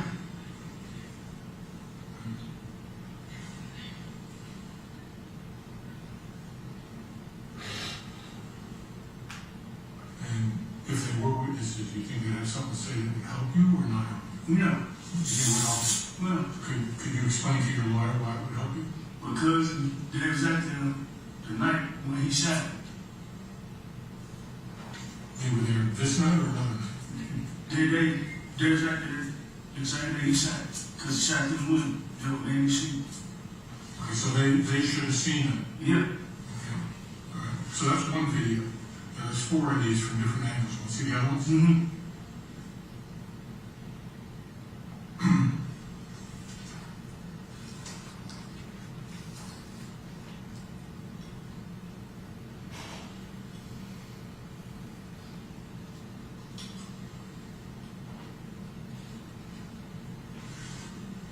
Here's a car coming around. This is the basketball court. Different way.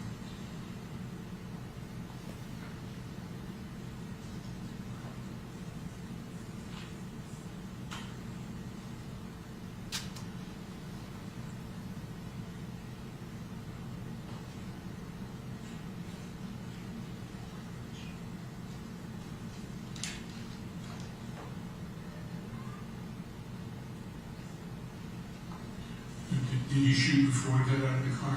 Mm-mm. After? After. Okay.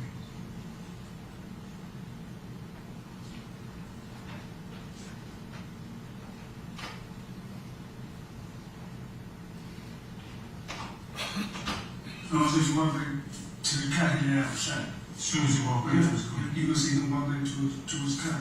Okay.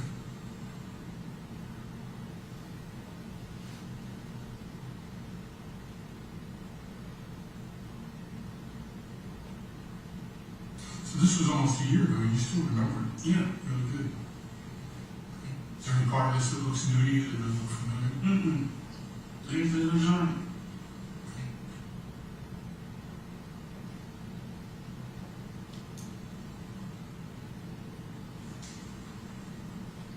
And these guys on the back? Yeah, because the president is supposed to, that's my little cousin, he wanted to go to town. That's your cousin? Yeah. That passenger? Yeah. Okay. Which cousin? What's his name? His name Josh Brewer. Josh. Okay. And that's the driver. Yeah. And so did Josh and the driver know each other? Yeah, we all knew each other. We all grew up with each other. Okay. But is there any beef between these two guys? Okay.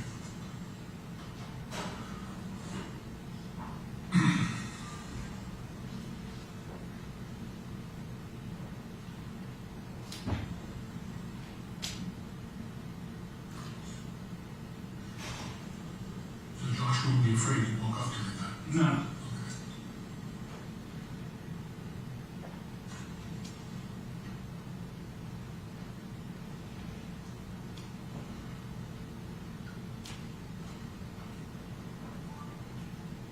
So the green, the young is Julie, whatever her name. Yeah, that's the girl. Okay, with that. So that's you running up shooting.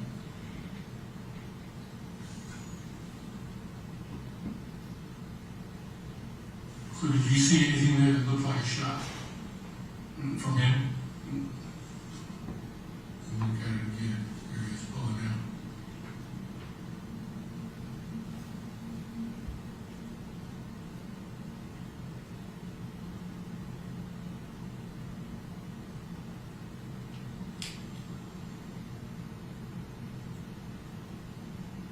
I don't know what was Julie in the bar. I'm sorry. Julie here. Jillian? Yeah.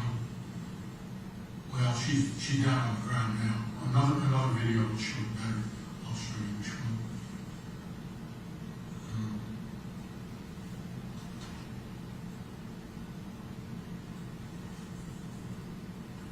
No, not this one. This one here.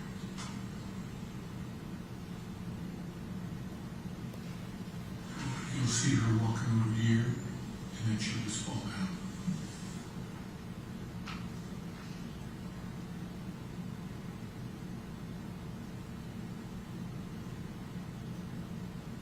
You see that? Yes, sir. And did you notice the time when she fell down and when the car was turning? Yes, sir. I'll watch it again. Yes, sir.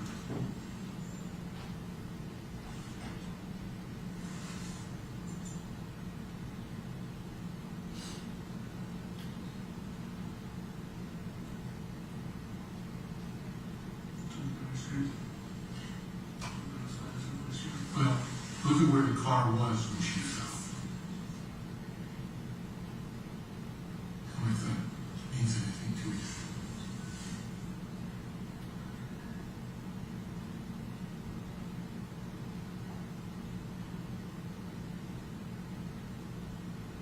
So I was just getting up out of my truck. Right?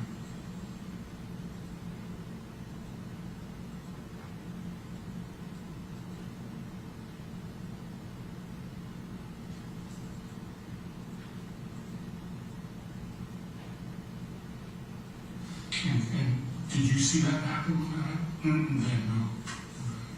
So, I didn't even see her. right.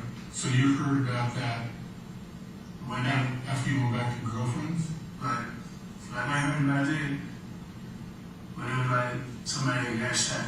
Now, I didn't hear somebody had got shot. Right. I heard police and paramedics, and I told her, go outside. And she went outside, there was a crowd out there, she was like, somebody got shot. Okay.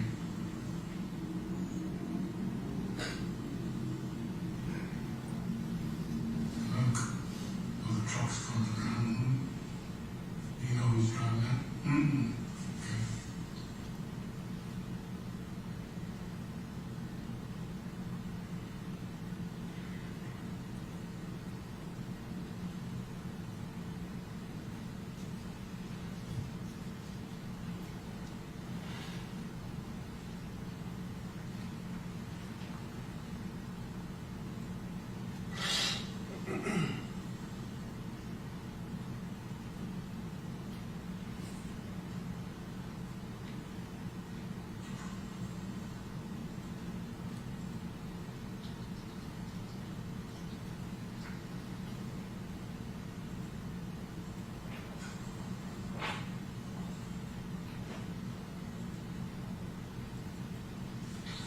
same color or different color? It's a different color. Different color.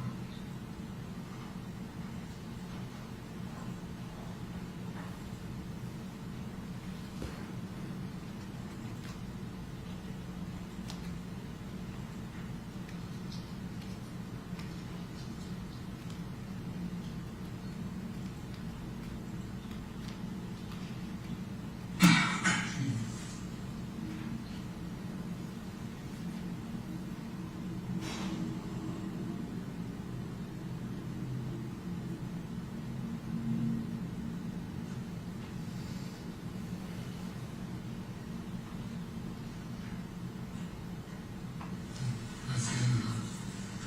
So, when you look at this, what do you think? That's my first I ever seen, right? Yeah, is there anything in there that look like a surprise? Anything that you think needs explaining? I kept shooting. Right. So, why were you out there to begin with? My girlfriend, I was living with my girlfriend, and then my little sister and them lived out there too. Right. And I was there, and I was staying with my girlfriend house. Kenitra. Yeah. Right. And it was at, and we be outside every day. Okay. And so you're out, so this is right near where you were living? Yes, sir. Okay. And why were you carrying a gun? Cause out there, it's shootouts we had, and then I was shot before. So you were just carrying a gun all the time? Nah, like, that day, I went in the house, and I came back outside. That's when I had to come. So you went in the house, you didn't have it, and then you came back out with it. Yes, sir. And what was it, why did you do that? Because, him and his friends shot at us. Well, shot at a dude who I was with. But it was, On this day or a different day? it was different day. Okay. But Kenitra, her girl, and me was sitting on the car. And then he was sitting like by like a brick wall. So when they shot, me out of the shot before. So I'm trying to see where the shots come from. But I grabbed Okay. Kenitra down like, man, something went on. So she was like, they shoot me too. So I was like, nah. She was like, they shooting. So I looked back up, I seen him again. And he and his friends shot him up. So the next morning, So when they shot the night before, did anybody call the police? it was the church bus was coming around. So, but there was a police station right there nearby in the neighborhood. How come nobody calls the police when this shooting comes? As soon as it's like he's shooting, they call the police. Right. Did you ever call the police? Nah, somebody already called the police. Like somebody called, but one cop came out there when they get like the round. Right. They ain't stopped nothing. Okay. As soon as I get shooting, police come in. Okay. I got you. Anything else about this? Sure. Okay.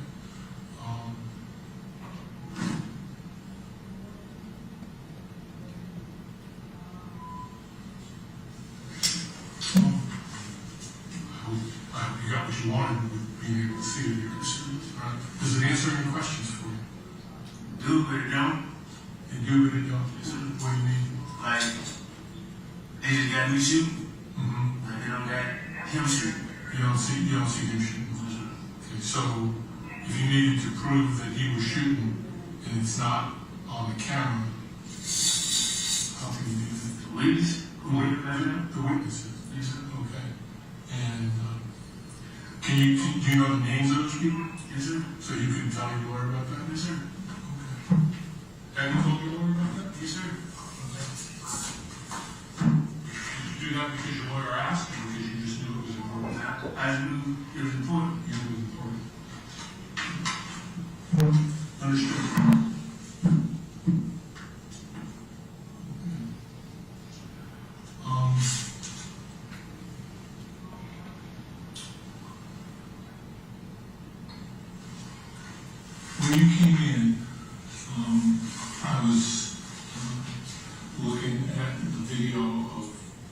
police talk to you, at least when they brought you in that night?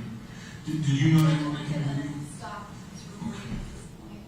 It is 18 minutes and 57 seconds into the third video recording, which again, the entirety of it is being submitted to the court.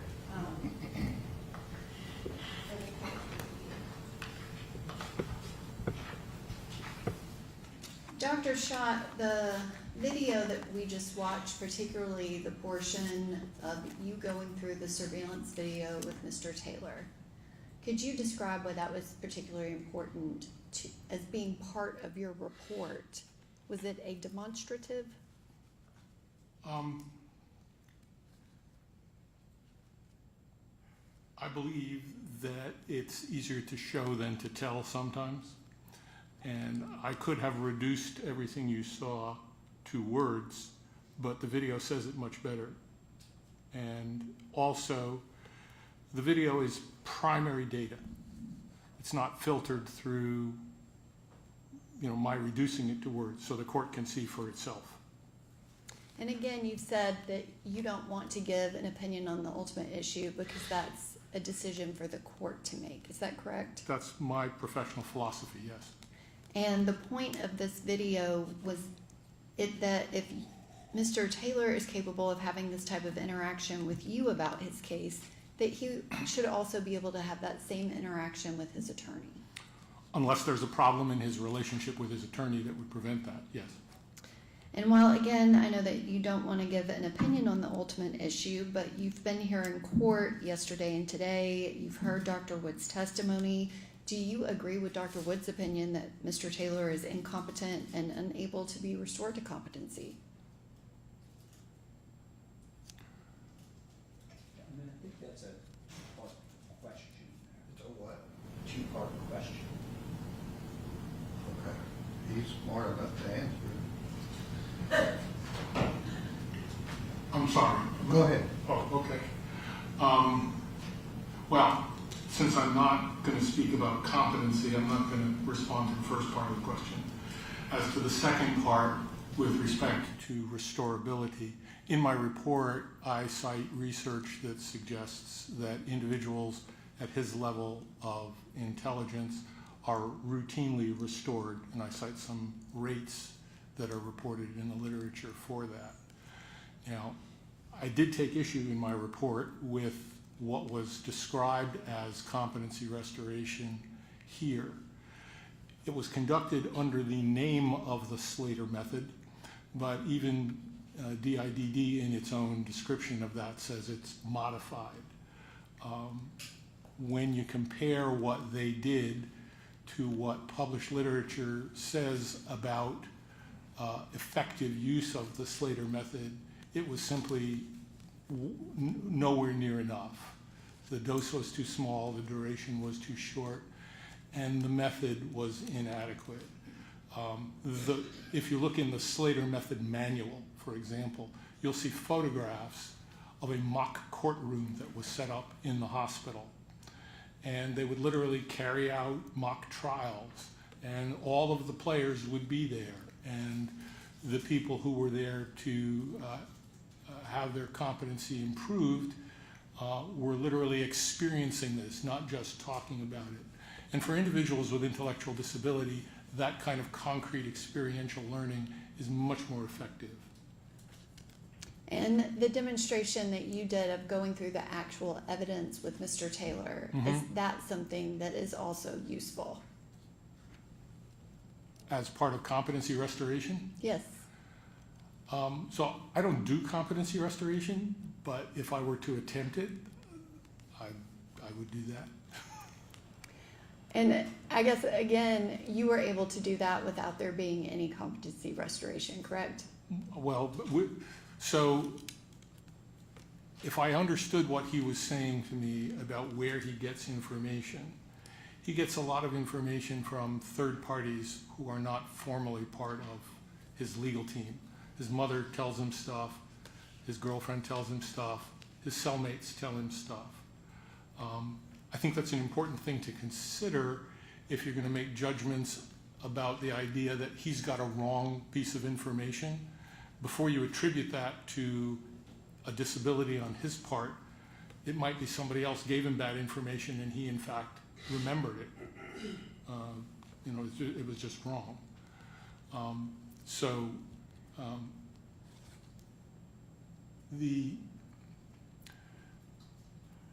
With that in mind, I didn't do anything to prepare him for this, and we just did it. And what you saw is what he brought to the interaction. And when was that interview, Dr. Schott? I think it was in November of 2024. If I can have just one moment.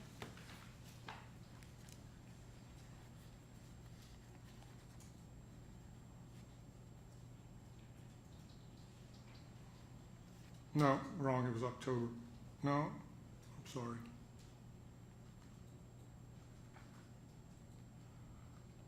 Yeah, I'm pretty sure it was November of 2024.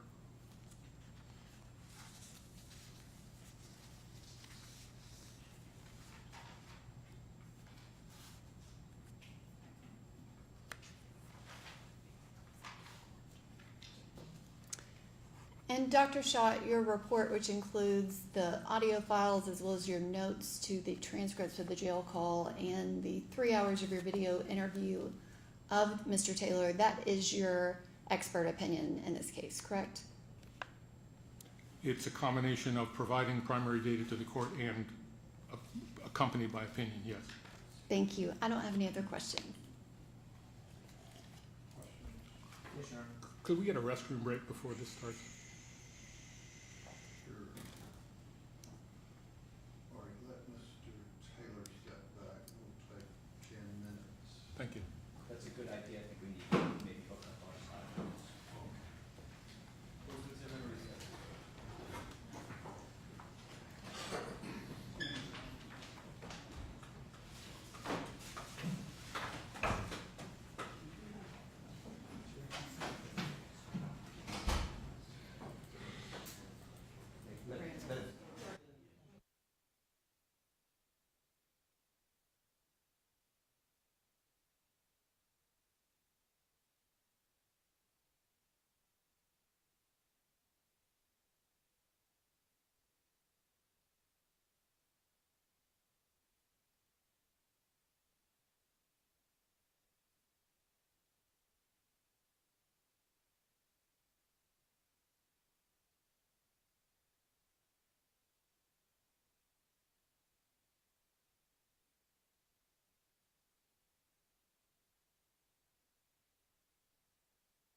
Yes, Your Honor. Thank you.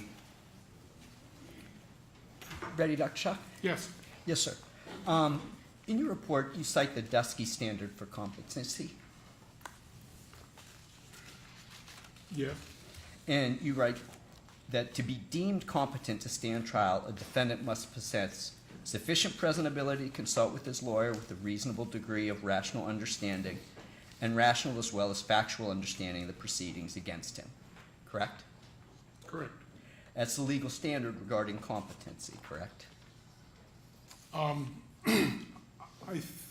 think of it slightly differently. It is the legal framework within which the standard for any individual case is developed, because ultimately it's an individualized determination. It's not a one-size-fits-all. Sure, it's still the law that guides the court in making its decision. Yes. In fact, this may be getting to what you were saying, because you then write the Dusky criteria are not static psychological characteristics that exist independently from the circumstances of a particular case. Correct? Yes.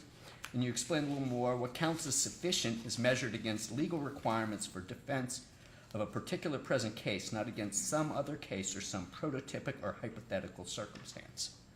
I'm on page 6 there. Yes. So what is sufficient in terms of competency can vary depending on the circumstances of a particular case. That's my understanding, yes. So I think you summarized that saying case-specific assessment calls for attention to personal, psychological characteristics of an individual defendant in relation to the essential legal fairness requirements associated with that defendant's particular case. Statement you made in your report? Yes. And so presumably a more complex case might require more of a particular defendant than a simpler one. Yes. And in some cases, defendant might require to make more complex decisions than in others. Yes. For example, a person might be competent to plead guilty to misdemeanor theft, but not competent to be involved in an actual trial for a much more serious charge. I don't know that the seriousness of the charge controls the complexity of the case, but I do agree sure. that cases can be more or less complex. Sure. It could be that could be one indicator, the level of seriousness, but there could be a relatively simple first-degree murder case, I guess is what you are saying. Did I summarize that correctly? I believe cases exist on a continuum of legal complexity, yes. Okay. And here Mr. Taylor's charged with first-degree murder. Yes. And so that's obviously the most serious type of charge under the law that a person can face. Short of a capital case, yes. And to prove first-degree murder, the state has to show an intentional killing. You're asking me to answer questions that are basically legal in nature. That's my understanding, but I'm a psychologist, not a lawyer. Sure, so you're saying you don't know the exact legal definition of first-degree murder. Well, I know that there are circumstances where a person can be convicted of first-degree murder without a showing of intent. Oh, it's like a felony murder case. Felony murder, or I think there's a child abuse law that allows that as well. So, in this case, just as you were saying, Mr. Taylor's charged through a theory of felony murder. Yes.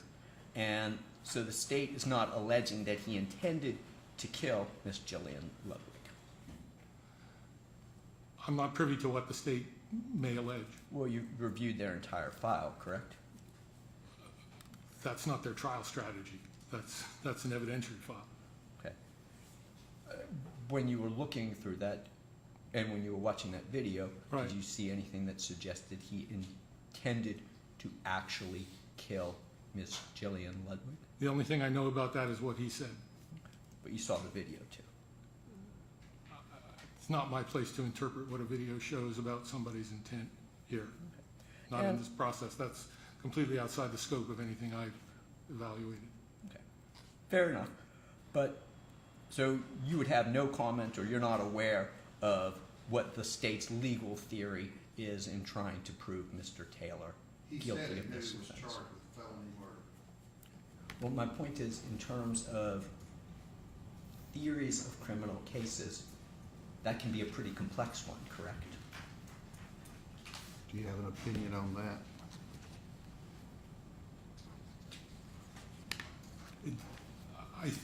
Again, I'm not sure that the charge itself controls complexity. And part of why I approach these cases the way I do is because the questions you're asking me, in my opinion, are the ones that the court needs to apply to the information that I provided. In other words, whatever due process might require here is not a psychological judgment. So. Your report includes a quotation from State v. Pouncey. Mm-hmm. It's a 1965 case from the U.S. Court of Appeals from the District of Columbia. Okay. You quote from it, "Competence denotes the intellectual and emotional capacity of the accused to perform the functions which are essential to the fairness and accuracy of a criminal proceeding." That's a quotation Yes. that you included. And you added some emphasis to that quotation. Like you embolded capacity, perform, essential, certain Yes. words.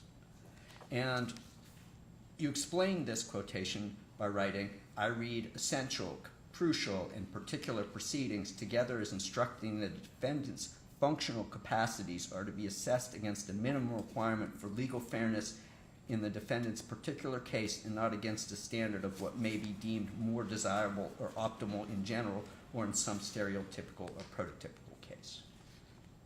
I think that was page 7. Yes. And by capacity, you meant a determination of what the person is capable of doing.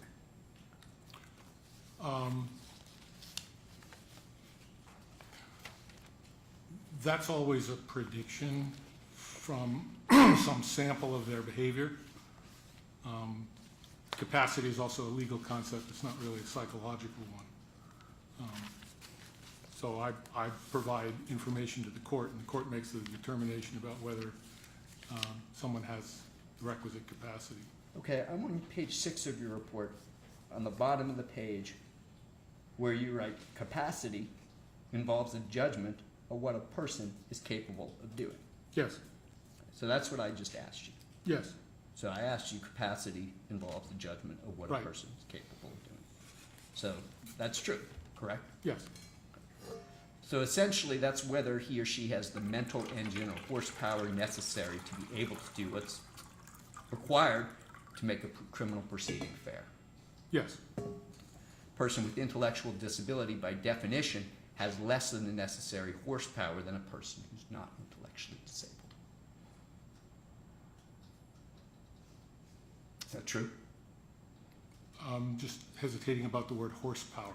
Forgive me. Yeah, thank you. And that may be a poor choice. I'm sure there's a better Yes. one. I mean, across a range of cognitive functioning, by definition, yes, it's lesser. Thank you. I appreciate that.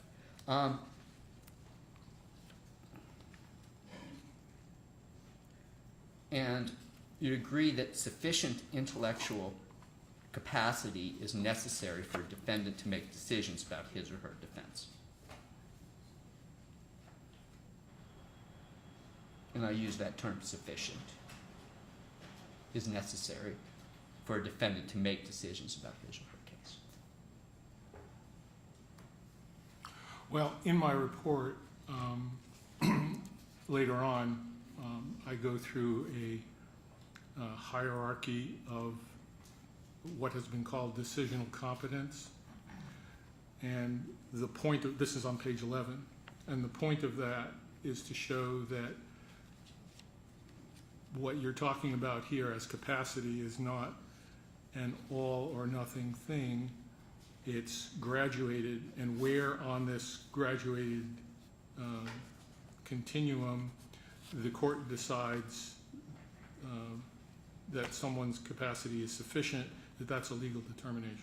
Oh, I understand. And wherever the court would put that meter, so to speak, Right. that individual would have to have the sufficient capacity to get wherever the court set it. Correct. And you spent about a page and a half of your report on a case called State v. Wilson, Yes. and that's a U.S. District Court case from 1966. Yes. In that case, the defendant made a motion to be judged incompetent because of amnesia. Global and total amnesia, yes. Yes, but specific, global and total, thank you, but what he couldn't remember was the particular crimes from the particular afternoon where he did robberies, drugstores, stealing Yes. cars. Right.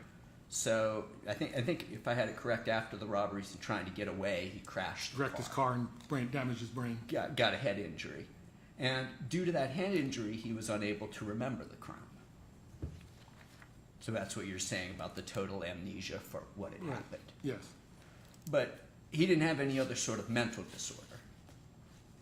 I don't know off the top of my head whether the case description describes anything else that was relevant. If I told you he was, that was included in there, would you believe me? And I'm happy to show you. A I have copy. no reason to dispute that.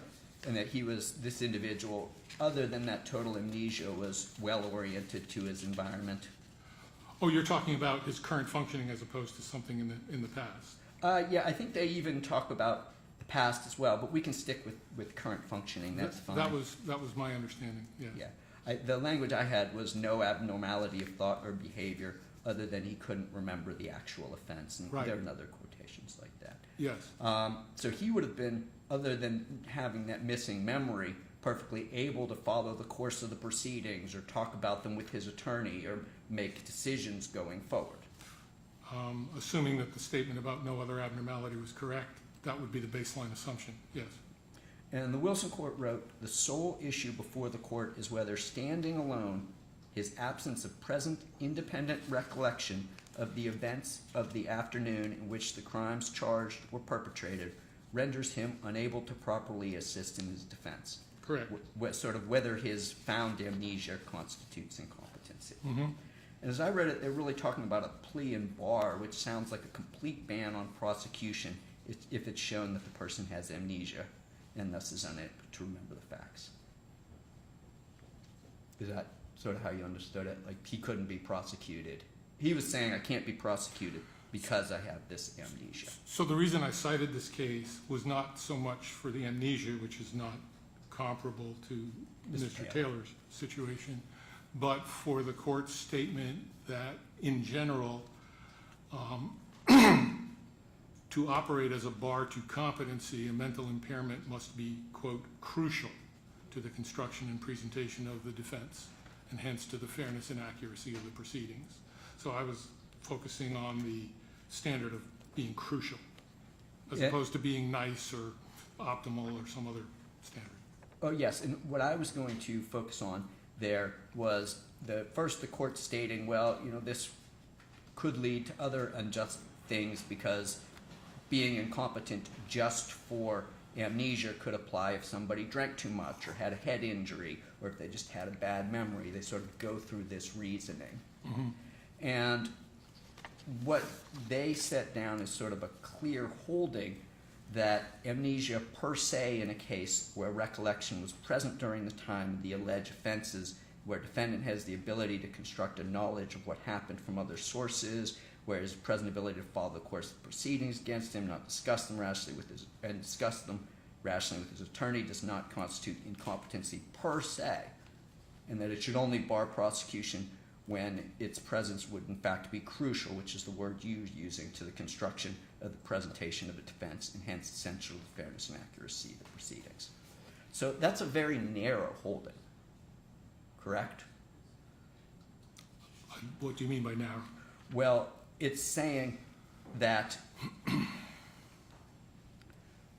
the only time that a person with amnesia would be competent is when they have these other facts. You have to be able to show, that there's other evidence available and that you can still make sure that this trial is fair.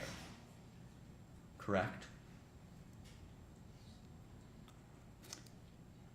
Those are the facts of this case. I understood the case to stand for the broader principle that any mental impairment, in order to bar competency, has to be crucial. Okay. And so I understand you're expanding it a little bit there, but in this particular situation, The only claim was that the defendant could not remember the exact specifics of the incident, but he wasn't suffering from any other sort of mental difficulties. And that situation, he's not per se incompetent, I believe that's accurate. but he could only be considered competent. And they give, some, again, enough information available to reconstruct what might have happened. So that doesn't overrule Dusky in any way, correct?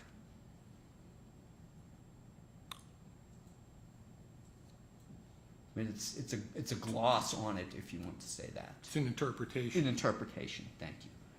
And I think you pointed this out, and I'm not going to belabor it. Mr. Wilson's specific situation was certainly different than Mr. Taylor's. Yes.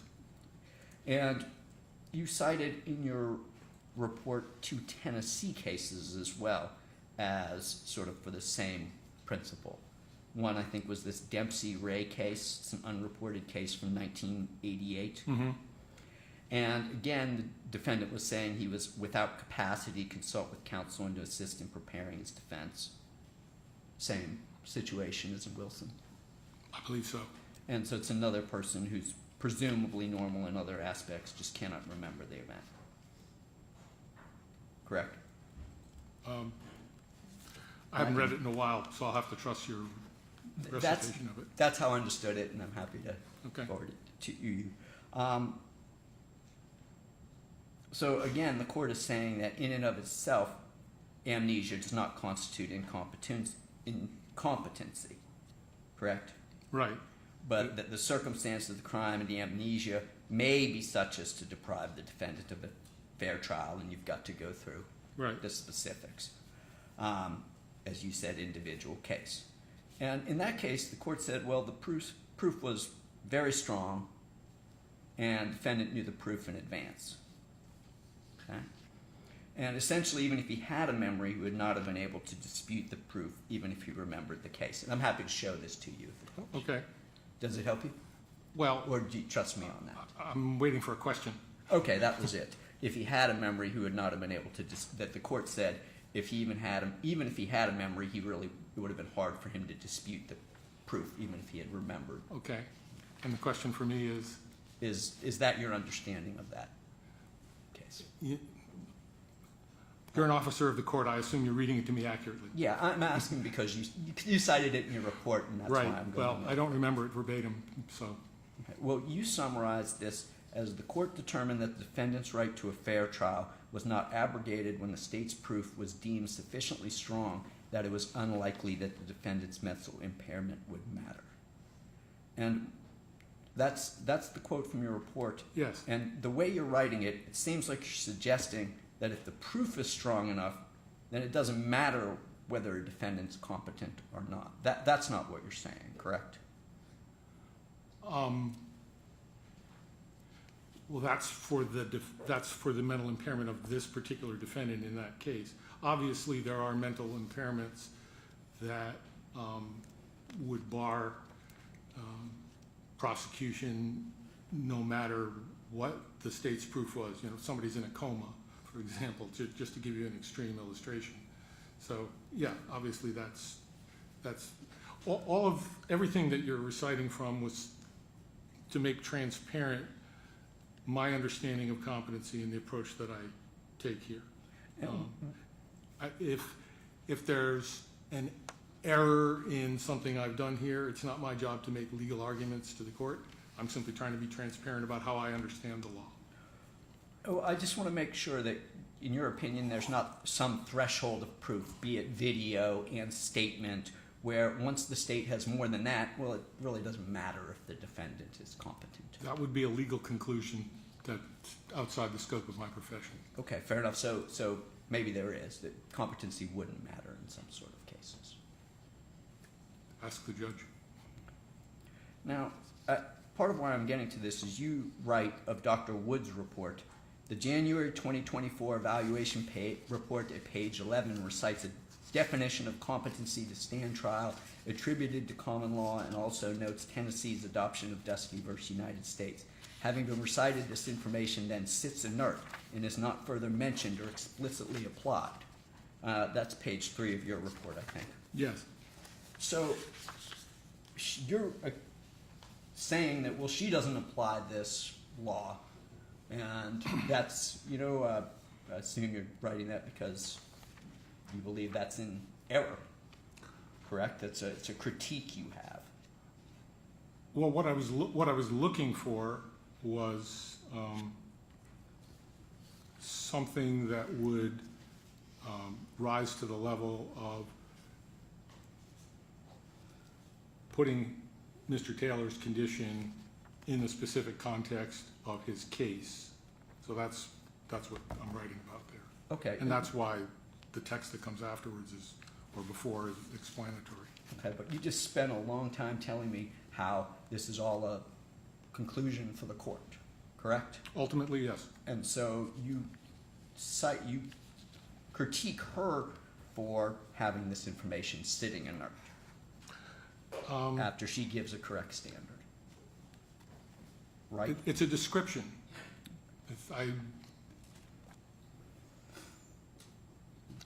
Well, she I sets believe up- I believe it to have been an accurate description. It's how I read the report. Okay. Well, in her report, you agree she sets out the law regarding competency, Mhm. correct? And she offers an opinion as to competency based on that standard, correct? She offers an opinion in her report. Well, so one of the things that I point here is that report closed with a list of competence-related concerns, which, despite Dusky's emphasis on presentability, referred to his behavior in a different evaluation in a different case 2 years earlier.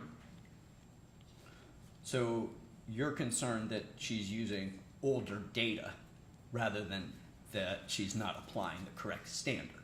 Well, if the standard is presentability, then that's the standard. It's presentability, not 2 years ago. Okay. And she gives a present opinion as well. You're just saying, well, I didn't think it was relying on a current enough information, right? I mean, I guess it boils down to this. What more do you want her to do in terms of applying the standard? Link it to the facts of the case and express it in terms of present observations about the individual, not. And you didn't see any present No, observations in that report? it's not like there weren't any. No. And you didn't think she gave an opinion based on those particular examples? You know, if you'd have to ask her. This was my reading of the report. This was my communication to the prosecutor of some potential issues with the report, and that's as far as it goes. Now, talk to you a little bit about the jail calls. In preparing a report, you reviewed 3 jail phone calls that Mr. Taylor made, Yes. and those took place between Mr. Taylor and Mr. Kenitra Hill Yes. on September 21st, 2023. I think I have that date right. Yes. And on that day, he was in custody for a separate arrest than the homicide charge. Yes. Do you know what offense he was incarcerated for when he made those calls?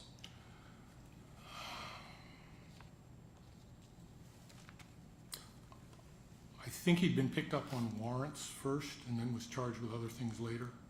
Well, But my memory isn't absolutely clear. if I told you he was in custody for a felony theft for a Ford F-150, Oh, that's correct. I didn't, but I don't remember whether he was picked up on something else and then eventually charged with that. okay, fair enough. I think the calls you're listening to that you reviewed and included in your report, he was in custody for a felony theft for a Ford F-150, which he later made bond on. Okay. And it's actually one of the charges that's currently indicted in this court. It's still pending today. But are you aware of whether that truck had actually been taken in a carjacking? Only what he told me. Okay, and he told you that. Yes. Okay. So, when you reviewed the state's file, did you see information about the charge he was in custody for when he was making the phone calls that you reviewed? I don't have a specific recollection. Okay. I can't reconstruct my thought process that precisely. Okay, fair enough. And Do you recall if in doing your evaluation, I know you included the transcripts, do you review the actual calls as well, or do you just rely on the transcripts? No, I had the audio too. And did you compare them? Like, did you listen to them, or did you just use the transcripts? They were hard to hear, and I trusted the transcripts when something was difficult. The 3 calls you noted in your report, did you select them, or did the state select them? State selected them. So they gave you the 3 they wanted you to review. Yes, my understanding is that they were selected because these were the same calls that had been previously provided to Dr. Wood. Did you review any jail calls from when Mr. Taylor was in custody for this particular offense? Or did you only review the 3 calls you were given?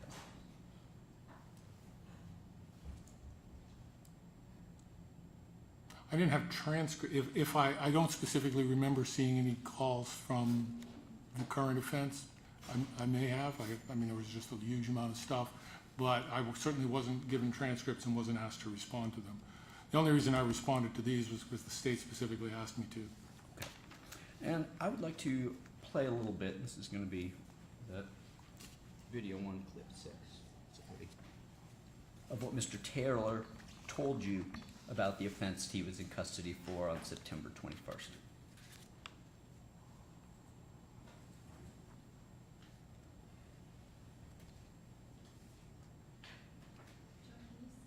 Said something about a truck. Yeah. I got charged with a stolen F-150. What happened there? I had rides from that for you. I thought you said the current case. Is the jail calls you this is describing.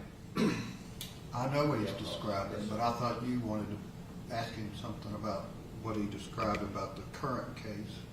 Yes, so what he's, yes, this is going to Is this what you're wanting to play? I'm trying to do too many things at once. But don't worry about them. They figured out what it is, and they've watched it enough. Just what are you trying to play? I'm trying to play a portion that is describing what happened, how he got this truck. Okay, he's doing that. But I thought you said the current case. Oh, I'm sorry, Judge. It's too much. Yep. Touch play. Said something about a truck. I got charged with a stolen F-150. What happened there? I had rides from that for you, truck. And gun money.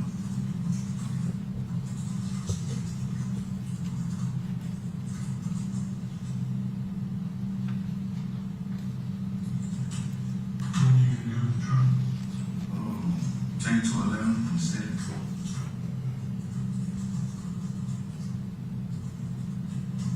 Take it to Atlanta. Yes, sir. Why Atlanta? Because they got the chop shop there. Have you done that before? That would be my first time. How are you gonna find your way out of Atlanta? I drive the truck down. How do you know how to get from GPS. there? I didn't went down there before.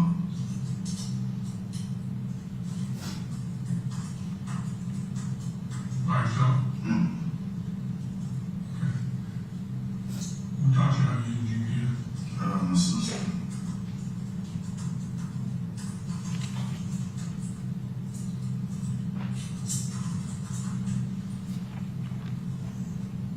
GPS is pretty good. GPS is pretty good. Man, GPS is like everything. Yeah. That's how I got here today. It's GPS. Like how would I work it out? So did you ever manage to get your car to the stop shop? Mm. It worked out for you. How did you hear about that? I used to hear people talk. Like, it's a chop shop in the money. I done went to Atlanta before with my brother there. But it was like a family vacation.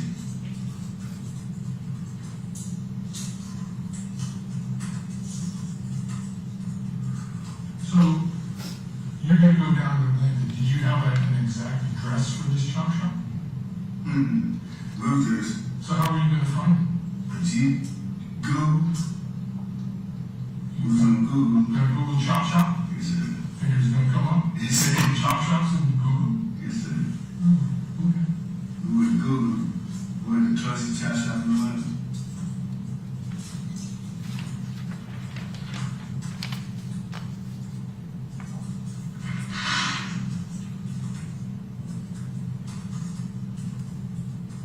Are any chop shops in Nashville?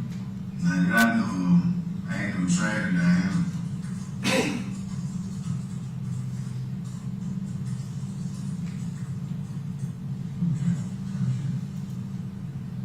So whatever happened when you got charged with that stolen $150? I got bonded out.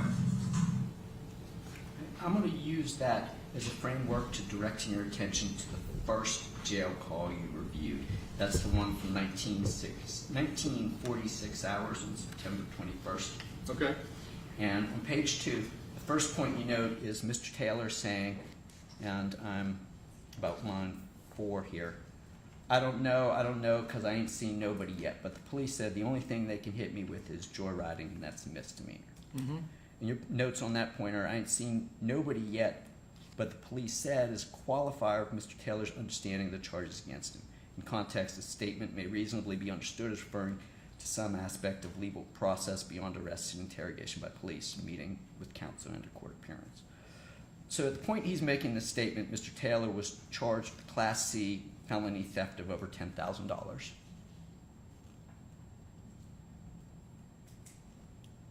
I'm sorry, is there a question? Yeah, he was charged with a very different charge than he's talking about in terms of joyriding. Correct? Officially, yes, but he believes that they're not going to. I read this as him saying they can't make anything stick on me except joyriding. Well, he says, the police said the only thing they can hit me with is joyriding, and that's a misdemeanor. But at the time he would have been making that call, he would have already been in front of a commissioner and told that he was charged with felony theft. Correct? So in my direct exam, I think I spoke to what you're asking about here, which is when he says the police said, I don't have a record of a police interrogation, so I don't know what the police may have said to him. I do know in general that when police interrogate people, they often lie to them or minimize as a way of trying to elicit a confession. So it's perfectly plausible to me, from having reviewed many, many police interrogations, that the police could have said to him, look, just tell us what you did, tell us X, Y, or Z, because all we can get you for is joyriding. And my point is, though, he's actually charged with felony theft and doesn't seem to give any sort of recognition of that in this statement, correct? Well, he's also talking to his girlfriend, who is very upset about the situation, and he may have a motivation to minimize to her. There's lots of uncertainty here about what's going on, okay? And everything that I put in these annotations is subject to modification from other information not in my possession. Sure. And I may do that here because I'm not sure if you're aware of this. Are you aware that on that September 21st, 2023 arrest for the case he's in custody on when he's making these calls, he was arrested at a Kroger's in a parking lot, I don't specifically remember. taken into custody by multiple officers, essentially by a SWAT team? I have a vague recollection that it was a pretty dramatic scene, but I don't remember the particulars. Okay. And the truck involved here was a Ford F-150, so a valuable truck. Depending on age, yeah. Depending on age, fair enough, but certainly not under $1,000, no matter how old it was. Right. And what I'm getting at here is there's just nothing about, and Mr. Taylor, when the clip we saw, he told you, well, I robbed somebody for that truck. Mm-hmm. Just nothing about the circumstances suggests that Mr. Taylor's being charged with any sort of misdemeanor. Or that he's going to get some sort of joyriding, is there? If you're asking me whether what he said might match some official charging document. My understanding is it doesn't. But if he believes that the strength of some evidence against him is weak and that ultimately this thing's going to get dropped down to joyriding, that's not an unreasonable thing to imagine under some circumstances. And certainly agree there, but he doesn't make any sort of statement like that, does he? He doesn't say, well, I'm charged with theft, but maybe I can get joyriding. No, he doesn't spell it out. He basically says over and over again in this first transcript, the police said the only thing they could hit me with joyriding, and that's a misdemeanor. Is that your recollection of this jail call you listened to? That's what's on the transcript. I have no better recollection. The next thing you note about the call is his statement, they ain't put me in no cell yet. And that's on page 218. Right. And you emphasized yet by underlining it, correct? Yes. And you wrote that this shows anticipation of incarceration procedure to come. Right. He's going to be put in a cell as opposed to allowed to walk out the door. So he's sitting in the booking area. He's able to reason that at some point he'll be processed and placed in a cell. Mm-hmm. So he's been arrested numerous times, correct? Did you review records? Yes, on he's his arrest had a pretty history? good record. And so he presumably has familiarity with the booking process. This would indicate that that's a reasonable assumption. So from being in the jail, being in booking, he anticipates that at some point he's going to be put in a cell. Right. Is that strong evidence as to his competency to stand trial?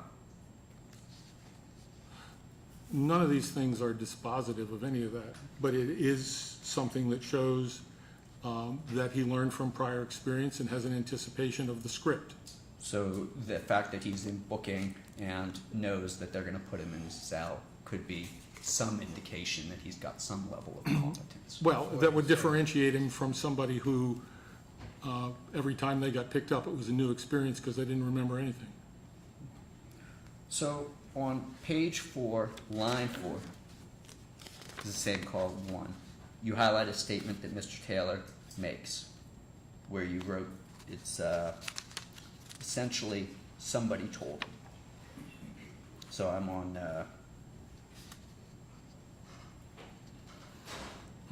page 4, line 4. Somebody told him. Do you see it up there? Mm-hmm. And you note that Mr. Taylor's recitation of somebody told him and reasonably understood as at least minimal rational understanding of the theory of how the police found Mr. Taylor was that there was an informant. Somebody told him. Well, he was arrested in a stolen truck that he told you was taken in a robbery, correct? I'm not sure. Is there a question? Yeah, the question is, what about that situation would lead any rational person to believe there must have been an informant? Maybe he had accomplices. Maybe other people knew that he had taken the truck. I don't know. Well, In other words, what I'm saying here doesn't have to be linked to any facts. It's simply showing that he's able to articulate a theory of how the police got him, as opposed to, I have no idea how the police got me. Whether this is accurate or mistaken, I have no idea. okay.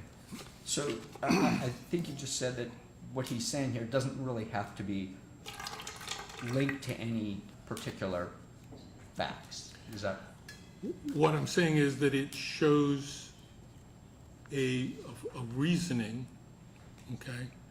And you can reason based on false premises. There's a difference between faulty reasoning and mistaken premises. So here, he's reasoning about something that is theoretically possible in the world. People get picked up by police because somebody informed on them. That was his idea. If it was a mistaken idea, so be it. When General Norman asked you questions, you talked about how important it was to have the facts in a case, correct? For me, yes. To And review the file, and you talked about going through it. Yes, And I took that point to be, well, if somebody didn't elicit that information, they wouldn't have been able to do a thorough evaluation. Right? Wasn't that the point of those questions?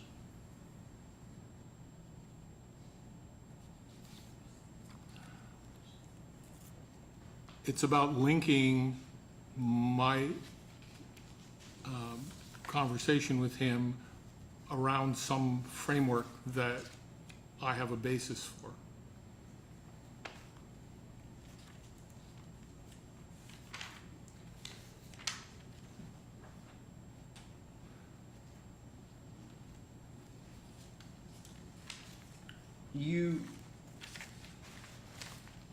I'm going to move to the next jail call, which I think is page 5. This is the same transcript. Okay? This is the bottom portion. The only thing they can probably cause 9 times out of 10, the only thing they can give me is 1129 on probation. But other than that, they can do nothing to me. I wasn't in nothing, just like the police said. The only thing they can get me for is joyriding. The only effing thing is joyriding. Can't get me for no carjacking, no robbery. Can't get me for none of that but joyriding. You see that there? Yes, And your gloss on it was that it showed him differentiating among potential criminal charges of varying severity in a context of associated statements, joyriding with misdemeanor, and 1129 on probation. yes, So, Mr. Taylor says they can't get him for carjacking, right? mm-hmm. Doesn't offer any reason as to why. Like they don't have somebody who can identify me in the robbery or any context for that. He was talking to his girlfriend, but yes, And when you met with him, he told you he committed the carjacking. yes, He says he can't get him for no robbery. right, Again, he doesn't offer any reason why. mm-hmm. And then he told you he actually did commit the robbery. yes, Doesn't mention theft, which is actually what he's charged with at the time of the conversation. But does understand that joyriding is a lesser crime than robbery or carjacking. that's That- what I wrote, yes. Other than that, doesn't seem to be grasping much about the situation, does it?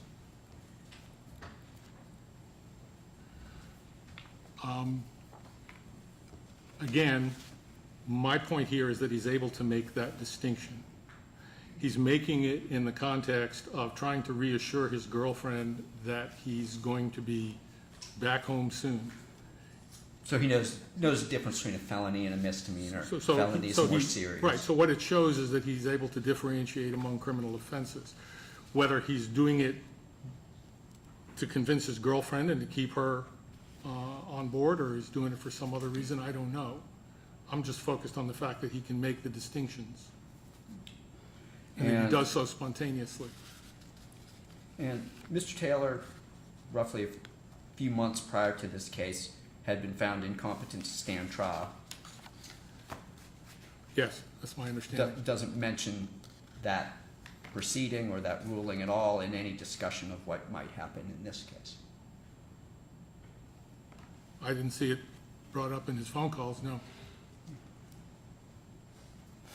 We spoke some about him putting great emphasis on what the police told him, and I understand it's not an issue of whether they actually did or didn't tell him that, but at least when he's speaking, he's saying, this is what they told me. Correct? He emphasized Yes, that's what he's that. telling his girlfriend.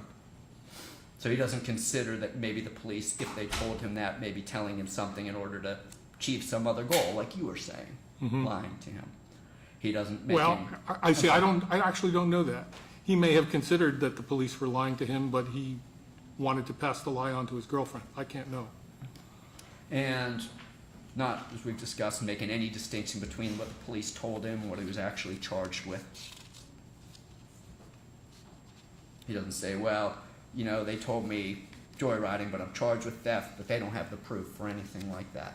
No, he doesn't articulate it to that degree. And he's not indicating that he understands it's actually a prosecutor and not a police officer who will decide what he's charged with. Never says that in any of these calls. No. And I think you were alluding to this, the sort of the purpose of the call. A large part of what Mr. Taylor seems to be trying to do in this call and the other calls is to convince his girlfriend to stay with him while he's incarcerated. Is that a fair? I think you can infer that from the overall Yeah, he's tone of the conversations. saying things like, I miss you, I know you ain't gonna give up on me, that kind of stuff. Yes. I'm gonna play a clip here. This is gonna be call 1, clip 2. This is from one of these calls? Yes, sir. And Which one? this is gonna be from call 1, sir. And it's actually on page 6. And it's gonna be 7. I know you're right, the audio's bad, so I'll try and reference the transcript too. It was just too long for me to read.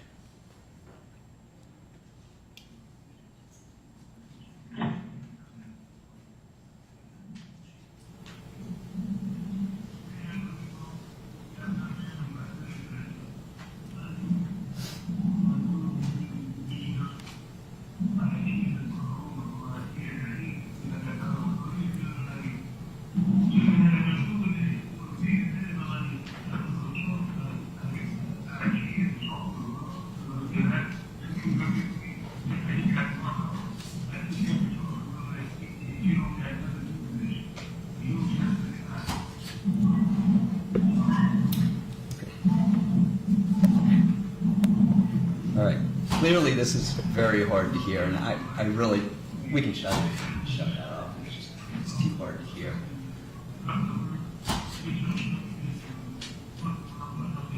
But I maybe best just ask you to read that quotation there, and it's really, it starts with this S right here, goes down this whole thing to where you get your gloss on it at the bottom, on moving over to page So 7. you want me to read the entire? Oh, just to yourself, yes. Oh, okay. Yes, not out loud. I was trying to play it because I thought it would be faster, but that was really hard to hear. Okay. In this quotation, what he's telling her is that he loves her. Mm-hmm. He's telling her to use a common jail phrase that he took the charges for her, Yes. that he's going to work now, and that there are families sort of promising her a better life. All that sort of stuff, right? Mm-hmm. He says the needs change, he just can't keep getting arrested. And your note on this is that he has circumstantial evidence of awareness of mitigating factors relevant to disposition of the charges against him. I said it could be understood that way. But it's given in a context of him trying to convince Miss Hill not to leave him, right? Right, so if he's saying to her, they're not going to put me in jail because you're pregnant and I got to support you, that would be an example of him using her situation and their family situation to try to persuade the court that probation would be better. The whole argument is directed to Miss Hill, though. It's course, not it's a directed to some hypothetical prosecutor. It's a conversation between them about what's going to happen. And the goal being for Mr. Taylor to try and keep Miss Hill as his girlfriend. That's my understanding of the overarching purpose, yes. Okay. For example, he doesn't say, I hope prosecutor will consider that we were only driving the truck to He get doesn't food for our say children. whatever he doesn't say. None of that's in there, is there? Not in that way, no. He doesn't say it was Christmas. He doesn't say that, he doesn't say whatever's not on the transcript. My point is, it's in the You context. don't have to argue to me, just finish your question. No, this was to him. My point is You that. have a habit of making a statement, and this gentleman doesn't understand that it's a question. Oh, fair enough. So I'll try what's and be your more question? direct. This blurb that you read is in the context of trying to keep Miss Hill as his girlfriend, He correct? said that multiple times, yes. I'm going to ask you about a portion on page 8 of this transcript. And this is call 1. It's talking about picking up his property. And I'm at the bottom of the page here, 19. Yes, Now, many times when people get arrested, they have keys or money or items on there, correct? you mean personal property? Yes, sir. Yes, And I submit to you that here, he's talking about the property that was on his person when he was arrested and that is being held at the jail. Does that seem like a fair inference from this statement? That's what I understood when I read it. Your gloss on it suggests that it may reasonably, this portion about the wife may reasonably be understood as implying awareness of some legal significance of a marital status. As in, the jail's going to turn over the property to his wife, but not necessarily to somebody else. But you may or may not be aware of this. Anybody can pick up property from a person. What I'm responding to here is him saying to her, "We're going to call you my wife." That he's basically making a plan with her to pretend that that's the case, and that statement is made in the context of signing over his property. So if you put those two things together, I'm going to call you my wife and I'm going to sign over my property.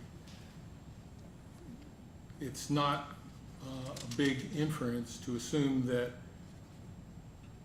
he appreciates that there's some significance in the context of signing over property to being a wife. Now, he may be factually mistaken about that, but he's engaging in that reasoning.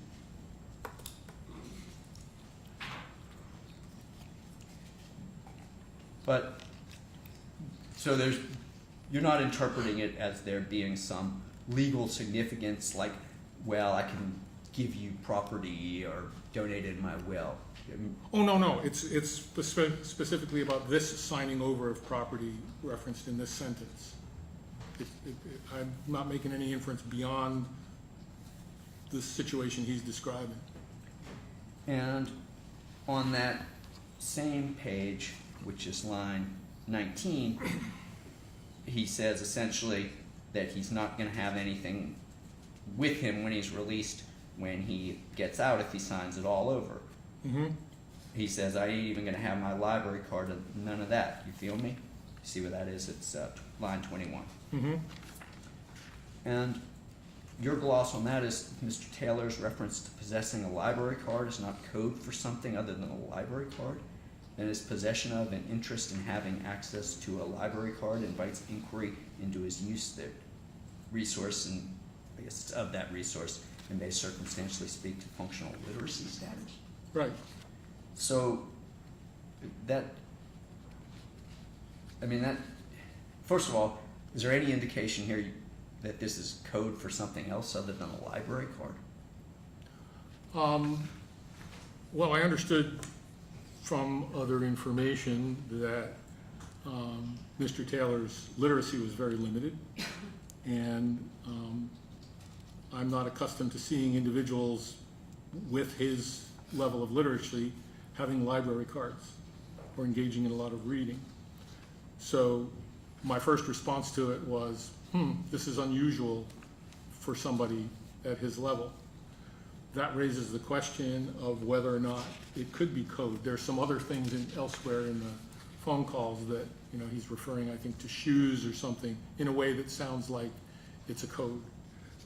But again, what I'm doing here is I'm basically telling the prosecutor's office, go see if he's got a library card. Check out the libraries.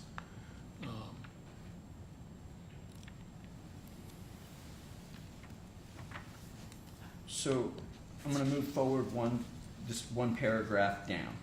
And again, I was going to play this for you, but I think it's very hard here. So I'm on line 12. This is call 1. Of which page? Page 10, sir. Okay. Right below where we just were. That paragraph about how the police talking S, it might be good S, it's a 50-50 chance because I got one charge and that's a robbery, so I just got one charge and that's joyriding. The only charge I got is joyriding. You didn't flag that portion of the call, correct? I did not. But here he seems to be trying to explain what might happen in his case, correct?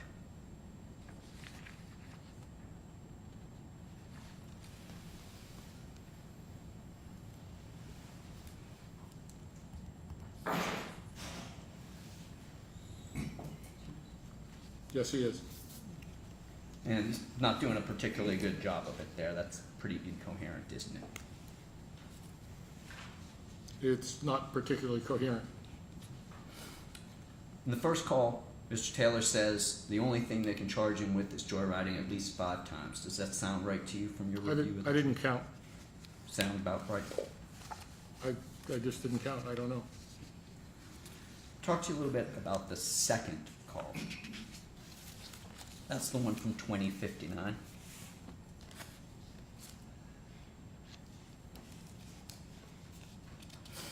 And I'm basically on page 2, 16, 17 here. And it's sort of a discussion of house arrest. Mm-hmm. And you noted that he shows awareness of probation, house arrest as disposition alternatives for criminal charges. Right. And then he goes on, just after that, moving into page 3 and 4. And we know he's speaking with Kenitra Hill, that's his girlfriend, correct? Mm-hmm. Yep. And do you know at that point how long they'd been dating? No.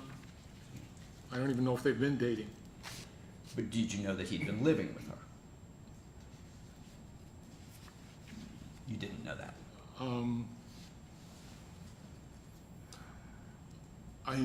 I knew that he said he was the father of a child with her. I don't remember that I knew what their living situation was.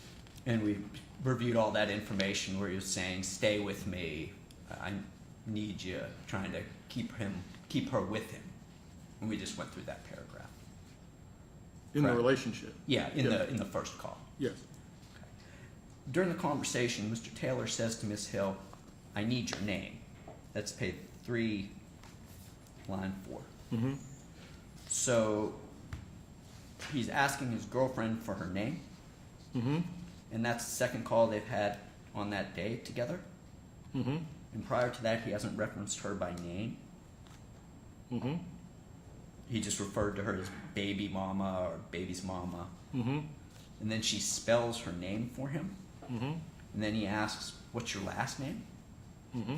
And she says, it's Hill. Mm-hmm. And then he says, well, spell that for me. Mm-hmm. And she spells it Hill. That's what she does. Like, that's required for him. Yes. So he either didn't know her last name or didn't know how to spell Hill. It's a fair interpretation of that. Would you agree? Yeah. He then asks her for her address. Well, he asked her what the last name was, so I assume he didn't know what it was. Okay. And then he asks for the address. Mm-hmm. And she provides it. She gives her address, correct? He asks for address, then he asks for zip code.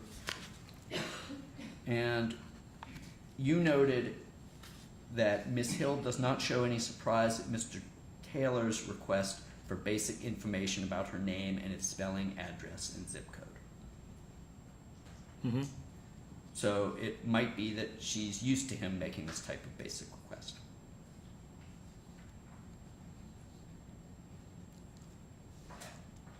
Is that so?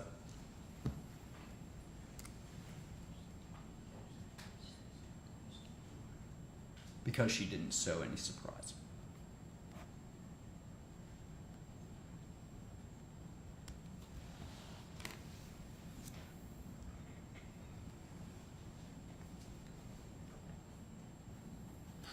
That's one hypothesis, yes. Another is that she was simply known as mama or baby mama or something else. That was how they referred to each other in their relationship. What you noted about this was one thing that you noted about this was that this may indicate he did not previously value, have use for, know, and or recall these details, meaning spelling, address, and zip code. That was your notation on that. Correct. I'm not sure what that sentence means. Can you explain it?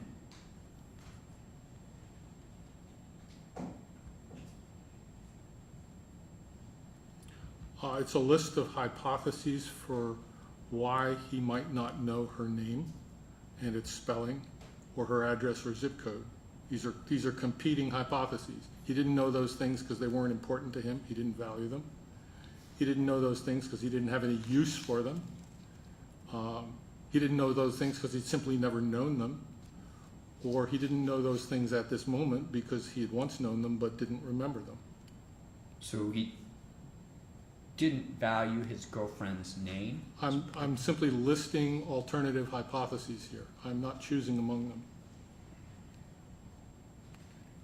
Now, on page 9 of the second call, you, trying to find this line for you. I'm on line 10 here. Bruh, I didn't know about it.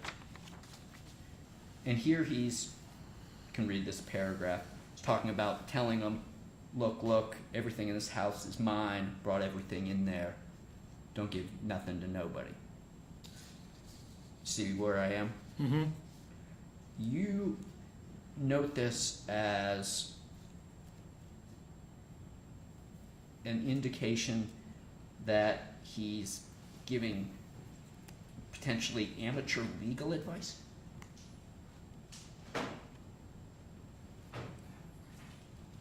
Yes. I mean, he's talking about telling friends, telling Miss Hill to tell friends not to, or Miss Hill not to give them any of the stuff. Correct? So you're overlooking the predicate to my sentence there. If other contextual information fits, and if the objects he wants Miss Hill to hide are of potential legal significance, then. So I understand that on its face here, he's hiding stuff from somebody named Trey or none of them. But, Okay. So I am simply pointing out that his instruction to her to hide his stuff in the context of potentially hiding evidence is potentially something to look at. And telling her, if that's the case, then telling her to do that her position is he hid it, so you don't know where nothing's at, that prevents her from incriminating herself with respect to concealment or tampering with evidence. It's all a hypothetical based on the if other information fits and if the objects he wants are of potential legal significance. you don't find that to be kind of a large leap there? It's a hypothesis. It's not a conclusion. It's something for the prosecutor to consider. And Remember, I'm in the role of a consultant to them. So I'm looking at this and I'm saying, do you have any other information about whether or not Miss Hill was brought into a process of concealing evidence, and could this be a reference to that? I don't know. But you'd agree that there's nothing in sort of the plain language of what he says that suggests that this That's why it's stated hypothesis as a is correct. hypothesis. Talk to you a little bit about the third call here. And I'm starting on page 1, line 13. How many more calls we got? This is the third one, sir, last one. Okay, page 1, line, I am on line 13. okay, And I am where Mr. Taylor says, ain't nothing but a misdemeanor. And then Ms. Hill says, but it's vehicle theft. But it said vehicle theft, correct? mm-hmm, And Mr. Taylor insists it's a misdemeanor. mm-hmm, And we're still talking about that same F-150. mm-hmm. So he's saying it's not over the amount. Mm-hmm. So maybe he's making some connection between amount and level offense, but he's having difficulty because not understanding the truck would be over a misdemeanor amount, correct? I don't know that it's that he doesn't understand that or that he's lying to his girlfriend. He keeps insisting to her, for whatever reasons, that it's joyriding. Yes. And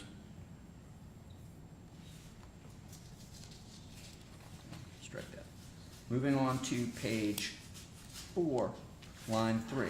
It's a little bit of a conversation about bond there.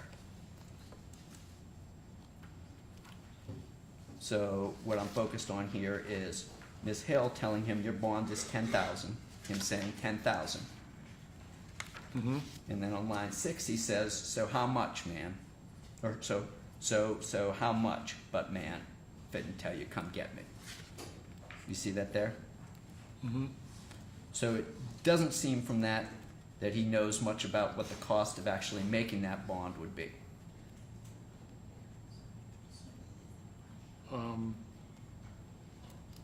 I don't know how much it would cost to make a bond. Fair enough. Fair enough. I've never had to do it. Fair enough. It may in terms, typically it's 10%. So the math is fairly easy, was my point. But fair enough if you don't know. I don't believe Mr. Taylor's going to do percentages. This call, I actually need to try and play because I think there is an error in the transcript. So I want you to be able to hear this because I think it alters the line and therefore alters the conclusion that you draw from it. And this is going to be on page 5. And I'm on line 9, and it's man, look my right hand to God. And again, I'm worried that this is going to be hard to hear. All right, just punch play. And the word I'm going to focus Just on there. punch play. I don't do it, I'm waiting for it to load.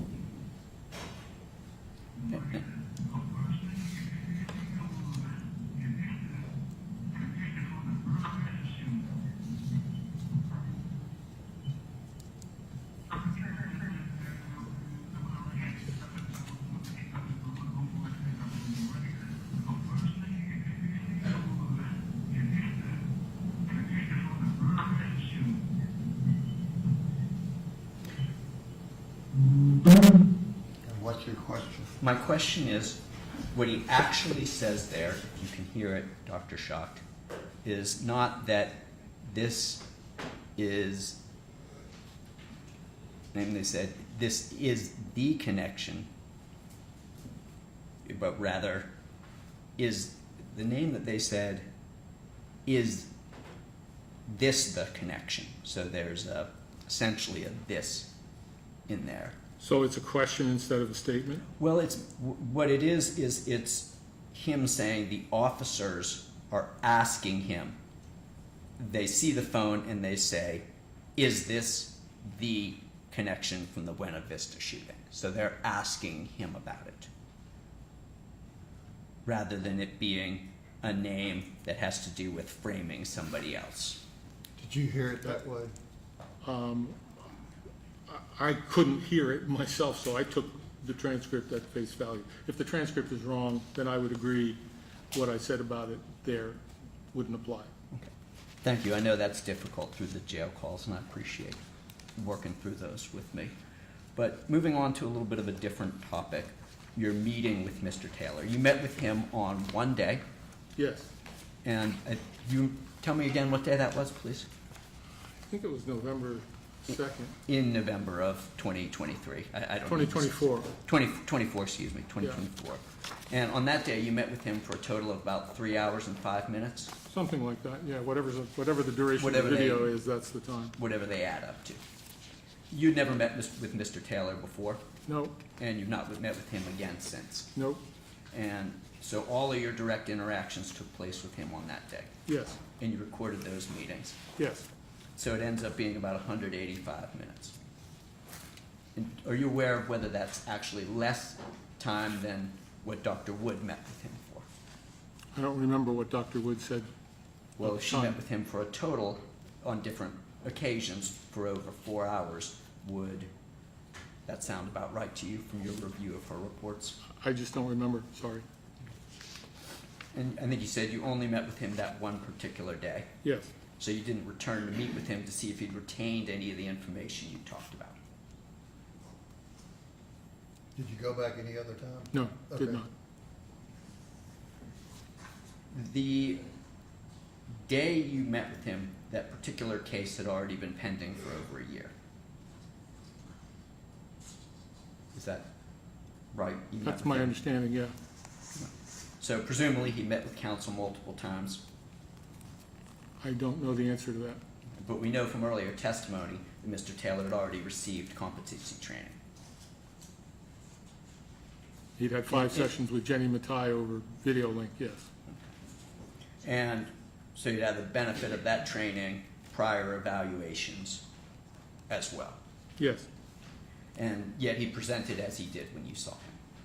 yes, Now, as part of your interview with Mr. Taylor, you administered items from the Inventory of Legal Knowledge, yes.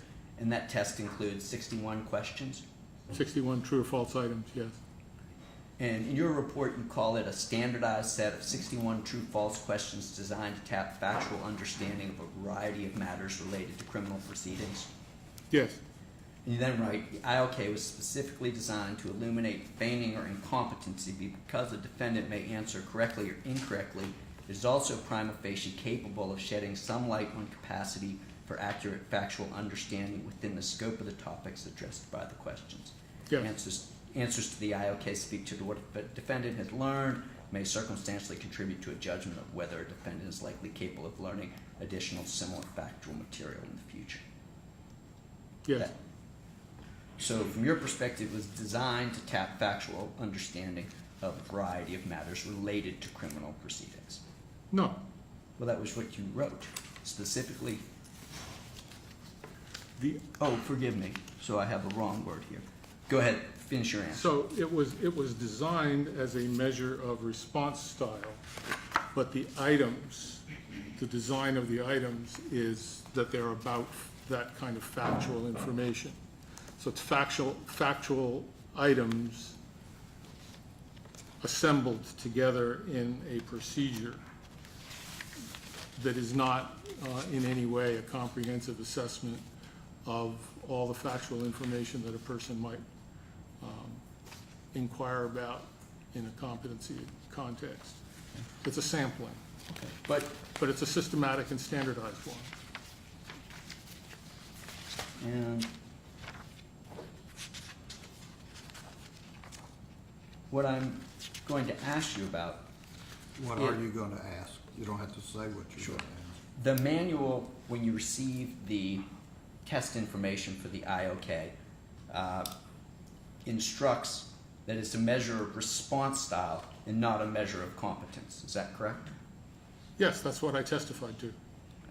Because an examinee's IOK performance cannot be used to form opinions about his or her capacity to understand and participate in the legal process. That's not true. Well, that's what the manual says. I know that's what the manual says. But the reality is this is 61 true or false items. By answering them, a person can show something of what they know.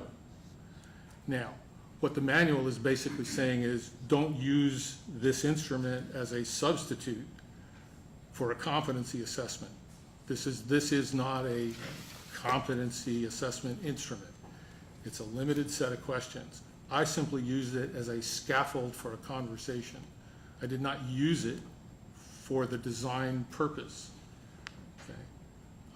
I didn't use it for any purpose that's described in the manual.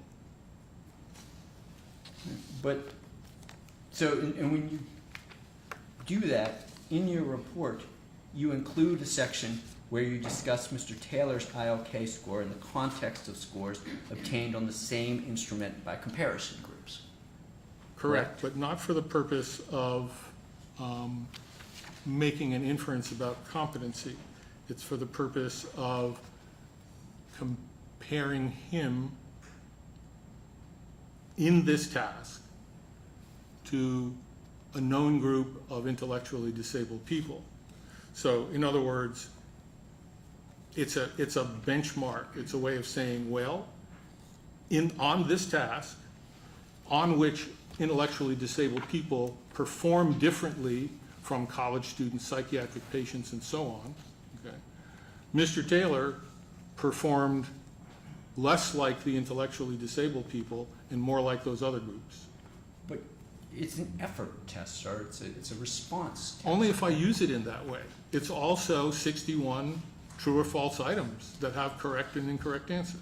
But the only thing that it can be used for in terms of these norms is how much effort people is putting forth. I mean, you can't derive No. from this. No, that- because what's in the table in my report is simply what scores these people produced, okay? It doesn't include any judgments about whether they were putting out, see, one of the issues with the ILK, and if I back up, maybe this will become clearer. One of the issues with the instrument is that it assumes that there is some general, normal baseline level of knowledge about the legal system below which you can expect most people not to fall. Subsequent research has challenged that assumption, the basic assumption of the instrument. And so there's serious concern that people can be over-identified as feigning when in fact they're simply ignorant, okay? Now, what the table in my report shows is what the baseline level of knowledge on these 61 items is for various comparison groups. So for the study with people with intellectual disability, out of the 61 items, the mean score was 33.96. Okay. College students, in another study, the mean score was 55. Psychiatric patients, 53. Mr. Taylor's score of 49 is very unlike the intellectually disabled subjects in this study and more like the other groups. That's my only point. Yes, but it seems that you're using the test in a way that's prohibited by the manual as well as multiple other studies in terms of comparing intelligence level through it rather than just effort. I wasn't using it as an effort test. I was using it as a test of baseline knowledge. That's what the test is based on. In other words, if you've got groups in the community and you give these 61 items to all kinds of different groups, right? And you say, okay, college students on average get 55 of these 61 correct, just picking them up out of the community. And intellectually disabled people get 33.96 or 34, okay? And not a single intellectually disabled person in this study got over 48. That was the highest score, all right? So my point is a very simple one. It's simply that Mr. Taylor, if you look at this as a measure of baseline knowledge, which is how the instrument was developed, at this point in time, resembled these groups more than people with ID. At a minimum, it could show he's learned something. I mean, it might be that some point in the past he would have scored the 34 or below. I don't know. I don't think it's an unreasonable comparison. I'm going to talk to you a little bit about some factors that could have adversely affected cognitive development. And in your report, you give some of those. One of them, then, first factor you discuss is meningitis. Yes, I think I'm on page 15. yes, And you also list some other developmental factors that could influence his cognitive development negatively. mm-hmm, So one of those is that his father died when he was a toddler, yes, that he was sexually abused, yes, bullied, yes, that his mother was on drugs, yes. that she lost custody of him and he went to DCS. It's not these factors individually, it's what they add up to in terms of burden of childhood adversity, trauma burden, all of that sort of stuff. Okay, But so yes, they have a cumulative effect. yes, And you then talk about some studies about improvement in IQ, correct? yes, And I'm going to ask you about one of those studies in particular, okay? That's the one done by John Money from Johns Hopkins. mm-hmm, That's the 1983 study. right, It's titled Growth of Intelligence, Failure and Catch-Up Associated, respectively, with Abuse and Rescue in the Syndrome of Abuse Dwarfism. yes. So the kids in that study were severely maltreated, correct? Oh, much worse than Mr. Taylor. Okay. And so they essentially had experienced, looks like, dwarfism even from the abuse. Yes. If I understood it. And then the abuse stops. They're rescued, yes. They're rescued from it. And in that situation, when the abuse ends, they're able to improve their IQ. Right. And you also cite a study by Zellman, it's a 1985 study. Mm-hmm. And this involved IQ changes in young children following intensive psychotherapy. Mm-hmm. So again, it's a study on young children Yes. who receive intensive psychotherapy, correct? Mm-hmm. And in those cases, the children could improve. Yes. So removal from the negative environmental factors is important for the improvement in IQ, correct? It's not the only way it can happen, but it's one mechanism, yes. And that's the way it happened in these studies you noted. Right. And you even note substantial improvements in IQ have been reported when exposure to adverse environments is terminated and or in association with an abatement of an emotional disturbance, correct? Yes. Now, as to Mr. Taylor, when you spoke with him, he told you that when he was growing up, he lived in Edgehill, correct? Mm-hmm. And he told you it was the projects, Mm-hmm. and at the time of his arrest, he was still living in Edgehill, It's my understanding, yes.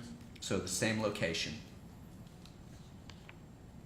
Basically lived there his whole life. That's my understanding, except for when he was in state custody. Thank you, yes. And he spoke to you some about getting shot, Yes. and that was when he was in his 20s, I don't remember his exact age, but yeah. sometime. Yeah. And you remember him discussing with you how many people he knew who had been shot? There was quite a few. Quite a few. Yeah. Now, I'm going to talk to you for a bit about your forensic interview. Okay? Seen some portions of it on video today. Okay. So, your report includes a section titled "The Interview Video and Annotated Jail Call Transcripts that supplement this report are reasonably probative of Mr. Taylor's competency relevant, correct? Section 2. Mm-hmm. And you wrote the accompanying interview video and annotated transcripts of jail phone calls provide behavioral samples of Mr. Taylor's reasoning and action. That was page 11. Yes. But your report doesn't cite to specific examples of what Mr. Taylor said or did during the interview as evidence of whether or not he was competent. You don't have specific cites or specific markers like you did for the jail transcripts of what parts of the forensic interview you thought were or were not important. That's correct. I made a decision to leave it up to the judge to decide what mattered there. So it's essentially something that's just sort of meant to be viewed in its entirety for the viewer to decide what is and isn't important. For a legally informed viewer, yes. And some direct questions about that. When you met with him, the very beginning of that interview, he'd been in custody, as you mentioned, for about a year. Mm-hmm. And the first thing you did is you asked him the name of his attorney. Right. And he told you he didn't remember. I believe that's true, yes. I'm going to play, and when you first spoke with him, you explained to him some ground rules about what you were going to do. This is video 1, clip 2, and sir, it's, I think, transcript 1, page 2, if you want to follow along. Now, if I ask you a question and you don't want to answer it, could we agree that we will just say pass, don't want to answer that one? Yes, sir. Okay.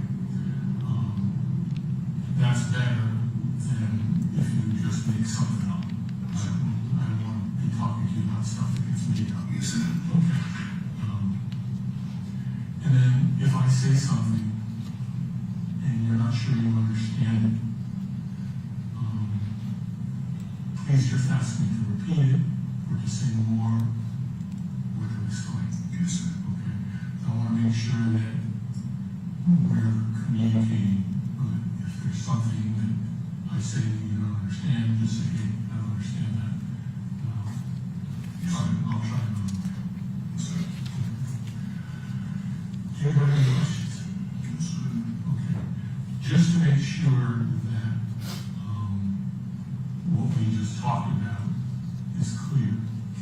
Tell me back what I just said to you. You seem like basically, took me about my health and my basically like my lifestyle. Okay. We're going to be talking about some of that. Yeah. And what's the purpose of us talking here? For the court. Okay. And if you don't know the answer to the question, what do you do? So you pass. That's if you don't want to answer. If you don't know, what do you say? I don't know the question. That's right. And if you don't understand, what do you say? It's pass. No, you say, help me understand. Okay, so I can say, all right, let's go back over that again. If I ask you a question and you don't want to answer it, what do you say? Pass. And if I ask you a question and you don't understand the question, what do you do? Can you hear me? All right, very good. So initially, he seems to struggle about these instructions you're giving him in terms of pass or say don't. Yes. You know, but then he seems to get it. He goes back through it with you. Mm-hmm. I'm going to play you another clip, and this is going to be from the second transcript. It's transcript 30, pages 30 and 31. It's video 2, clip 14. It sounds to me like there's, from doing this with you, like sometimes there's words that you don't know. Okay. But you never said to me, I don't know that word. Okay. When you don't know a word, are you shy about telling somebody you don't know? No, sir. Okay. Did you know you didn't know the word? I knew I ain't know the word. Okay. Was there some reason you didn't tell me you didn't know it? Yes, sir. Okay.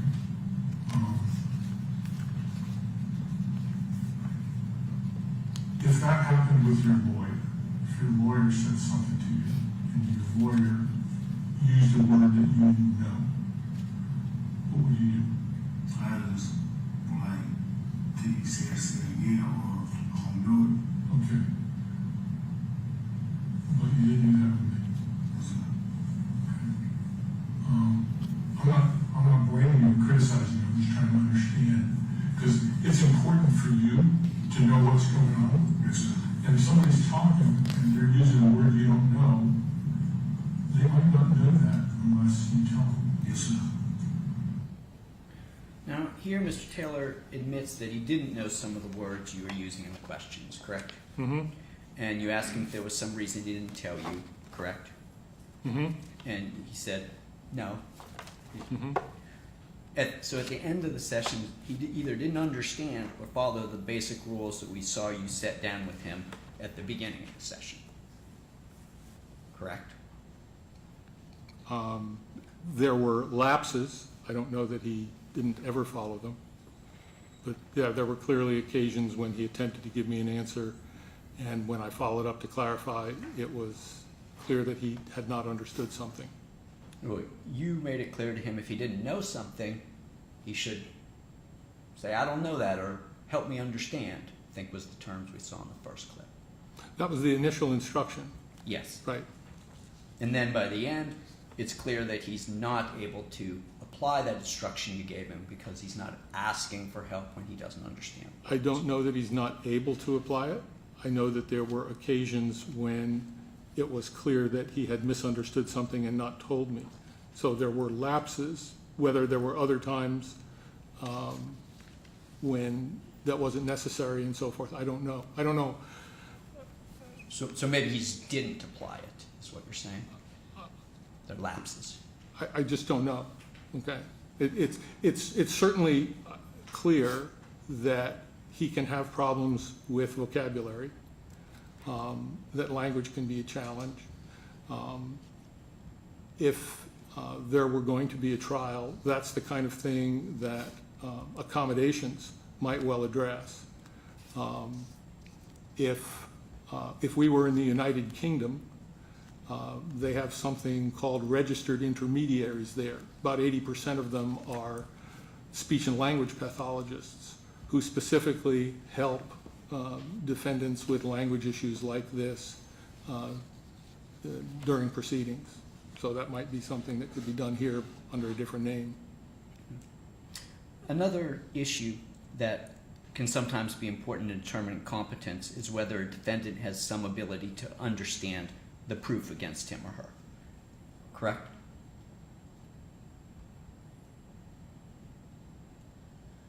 That's a question for the judge. Let me play you another clip. This is video 2, clip 6. It should be on page 18 of the second transcript. What kind of things might be reasonably done? Oh, I'm sorry, maybe the first transcript. They don't have a file on them. Okay. What else? I'm sorry, where are we? If you give me 1 second, I find it maybe the first transcript.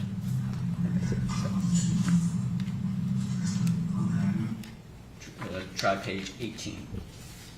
Of the first transcript, what line? Let me get it for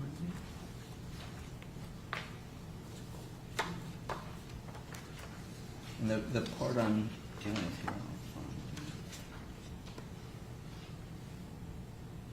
Oh, I'm sorry, it actually is. Oh yeah, I'm sorry, it's actually the second transcript. And we can play it again for you. That's video 2, clip. Yes. What kinds of things might be reasonably done? They don't have a file on them. Okay. What else?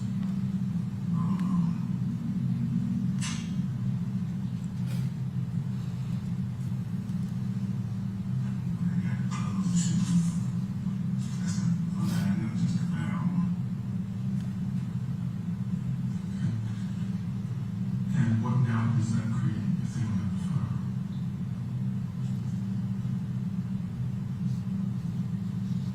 They can't charge them with it.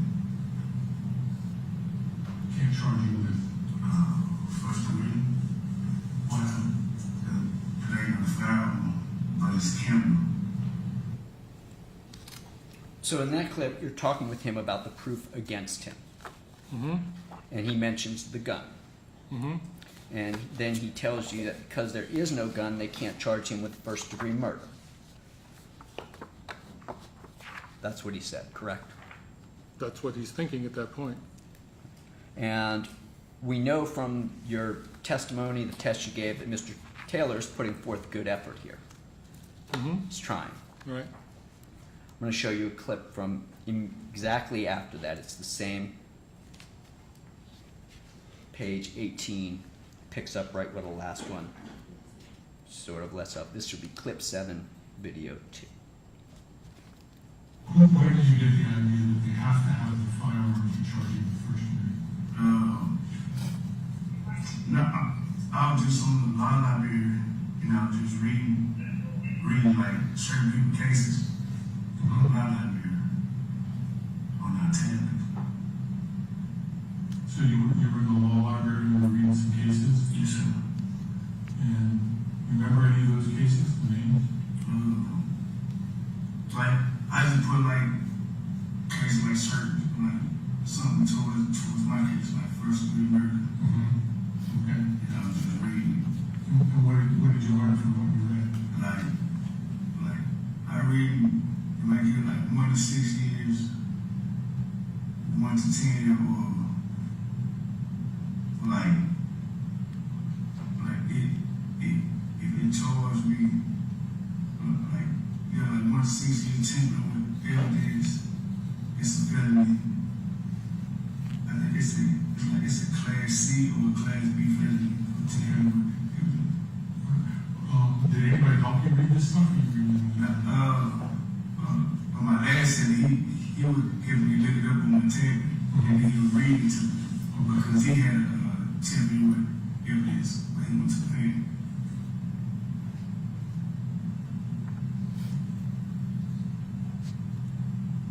So he read it out loud to you? Yes, sir. hard to understand. Yep, a little bit, but he'll break it down to like shoulder to shoulder. Right. And did you have any trouble understanding his explanation? That's a good selling. So in that clip, Mr. Taylor tells you if they do not recover the firearm, they cannot charge him with first-degree murder. Mm-hmm. And other than saying he'd read case law, he wasn't able to make the connection explicitly to you about why it would matter whether or not they had the firearm. Correct? Well, the whole description of the vignette is of him reciting some unknown information he got from his cellmate, who purported to be reading legal cases off a tablet. So I have no idea what to make of that, unless I assume that the cellmate was giving him perfectly good legal advice. So when you asked him, where did you get the idea that they have to have the firearm to charge you with first-degree murder, and he's talking about law library and Right. cellies and things like that. Right. He's not giving you any sort of specific reasons why or information on his own how he's come to that conclusion. Well, I took his narrative to mean that he got this information from what his cellmate told him. And he wasn't able to really say, though, why it would matter, which I think was what you were trying to get to when you said, well, where did you get this idea, or tell me what you meant by that. Right. For all I know, the cellmate, may have simply given him naked conclusions or confusing information or gibberish. I don't know. I'm going to play you a clip. This is, again, from video 2. And this is going to be clip 4, video 2. And it's page... Which page? Should be, I think it should be 15. Like misdemeanor, it's like, Oh, wait. Yeah, this misdemeanor, but I'm not sure. What is the difference between misdemeanor and felony? felony, like misdemeanor, it's like,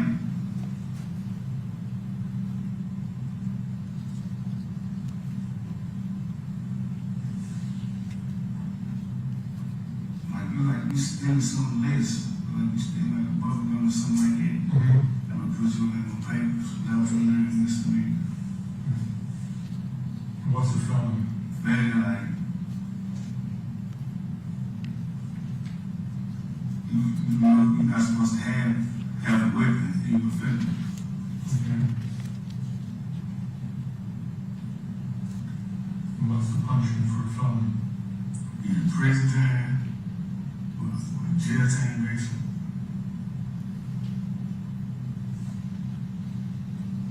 How much time? Depending on what the judge give you, like 12 years, 15 years, 10 years.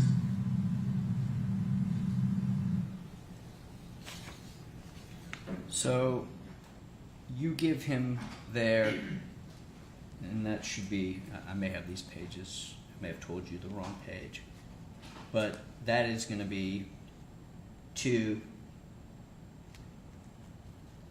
and it is page 16, where he's giving you a definition and telling you that a felony is more serious than a misdemeanor, correct? So it started with me asking him one of the true-false questions. The statement was, misdemeanor is a more serious crime than a felony, and he has to answer true or false. And he answered correctly, false.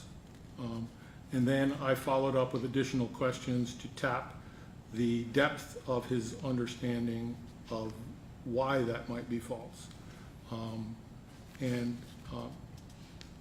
His understanding was concrete. So he gives examples of specific crimes, like a weapon crime, you're a felon, or stealing bubble gum, that would be a misdemeanor. And I asked him what's the punishment for a felony, and he said incarceration, and again he responded concretely with 12 years, 15 years, 10 years. So he doesn't have an abstract understanding, but he's able to give concrete examples. And then just a little bit lower on page 17 there, this is the second, you go and even give him some more information where you say to him the difference between a felony and a misdemeanor and how much time it carries. Mm-hmm. And so you're giving him a little bit of extra education about the technical difference between a misdemeanor and a felony. I'm pushing the limits here, probing to see if he can grasp this at a more abstract level. Yes. And then I'm going to direct you, and I hope that this is going to be, Ms. Odie, it's going to be video 2, clip 11, and I think sure it should be on Before we page. get into this, Your Honor, could I have another restroom break? Yes. Do you have any clue how much longer you need? Yes, Your Honor. I have one more clip I want to play, and then a couple more questions. Couple meaning two. Yes. You want to take a, If we could. okay. Thank you. Let the doctor step back there, show him there where we. The state doesn't have any redirect. No, Your Honor. And Detective Gibbs, you want to call him for what? I want to call him to put in a portion of the interview. I will shorten it and The not play all defendant's of it. interview, Yes, the 5 minutes that you didn't play? it was 15 minutes. I won't play all of it, but if I can play 5 minutes of it and ask him a few questions, and there's also a video that I can submit the video to the court. Well, the statement's in the thumb drive. Yes, I think it refers Y'all back. taking 4 witnesses and you just. Use the original record. Sure.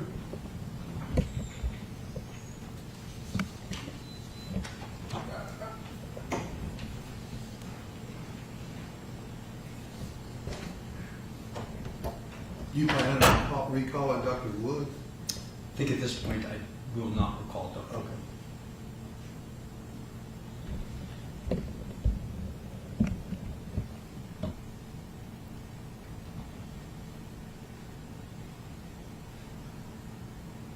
And do you plan on Mr. Wing making an oral argument?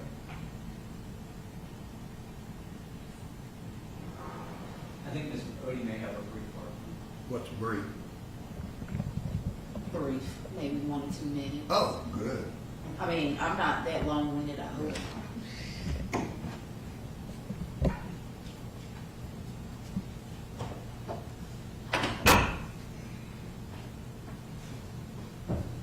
Just having tried 600-700 jury trials and talking to drawers afterwards, the worst thing they want to hear is, let me tell you what every witness said during the trial.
Okay.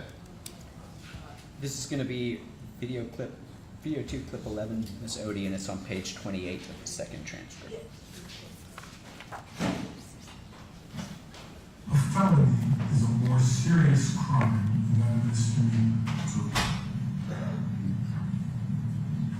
Remember what I said to you about the difference between a felony and a misdemeanor? Well, a felony charge is more serious than a misdemeanor. Yeah, how about time? What's the difference in time? It's a different time. Yeah, how much time can you get for a misdemeanor and how much for a felony? Less time for a misdemeanor. You know exactly how much? No, sir. Up to 1 month. that's the 11/29. And what's the felony? Like 15, 20. More than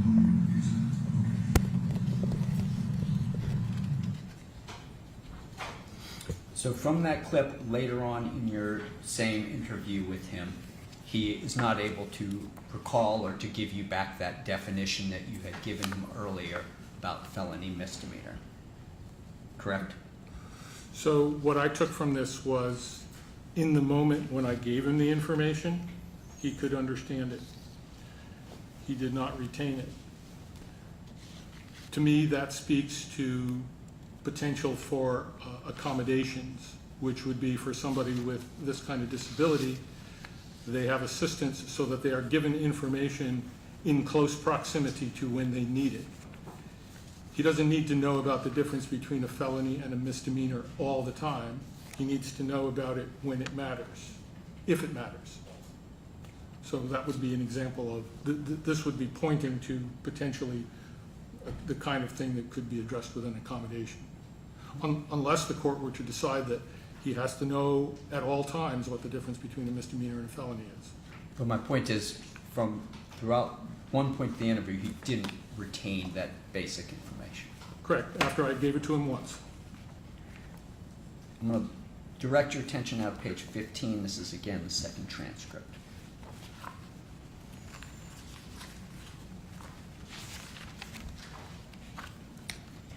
I hope I have these pages right. But what this is going to be about changing his plea.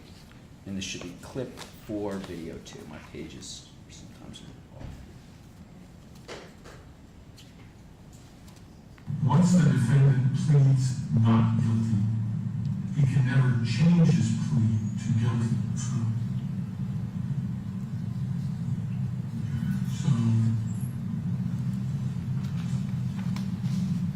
if you plead not guilty to first-degree murder, and then the state says, we'll let you plead guilty to reckless abandonment, can you do that? Yes, sir. You can't.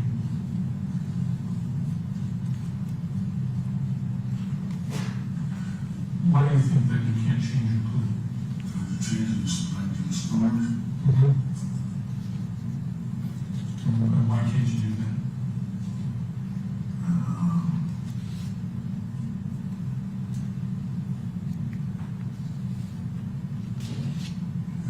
You know, I already had told them one thing, then now you try to tell them another thing.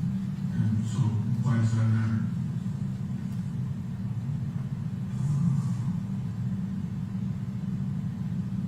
You gotta speak with the same story.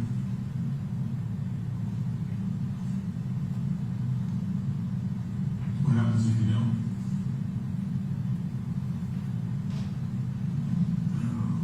They know you're mad about your story. That clip addressing plea bargaining, you'd agree with me there that his approach is concrete.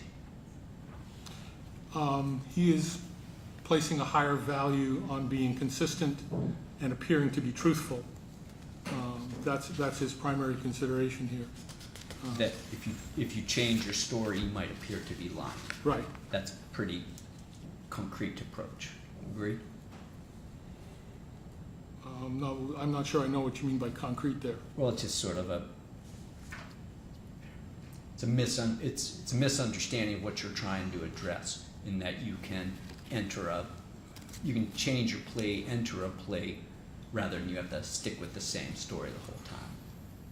I think what you're asking me is it reasonable to expect Mr. Taylor to understand the difference between reality and legal fiction? And the answer is probably not. But based on my interaction with him, if his attorney told him, hey, the state has put reckless endangerment on the table, and my advice to you is you can take this if you choose to, he could understand that. He could understand that that choice was before him. Now, you titled section 4 of your report, and I'm almost finished here, prior evaluations relied on erroneous childhood IQ extrapolation to make overconfident predictions of adjudicative competency. Yes, In that section, you cite some studies that discuss the possibility that people with IQ scores similar to Mr. Taylor's can be restored to competency. yes, So if the court were to reach a conclusion that Mr. Taylor is incompetent, it is possible that at a later date he could be restored to competency. yes, And that would be through additional competency training like you spoke about, additional Slater method. assuming they would do it the right way, yes. And that could take place at a residential center like Harold Jordan Center. I don't know what Harold Jordan has to offer, but given the Theoretically. circumstances of the case, it would have to be that place. And there's no real downside other than perhaps resource loss of training an individual with intellectual disability. They're not going to go down, they could always potentially go up.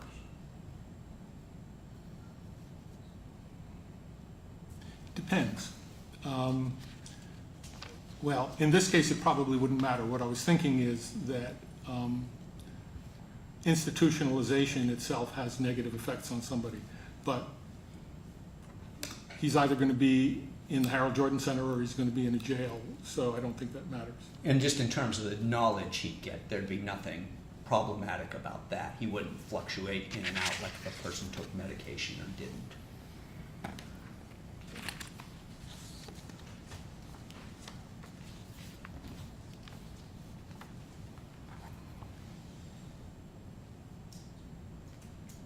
That's right. You're not going to have the same kind of concerns you would have if you were dealing with a psychotic disorder or primary mental health problem.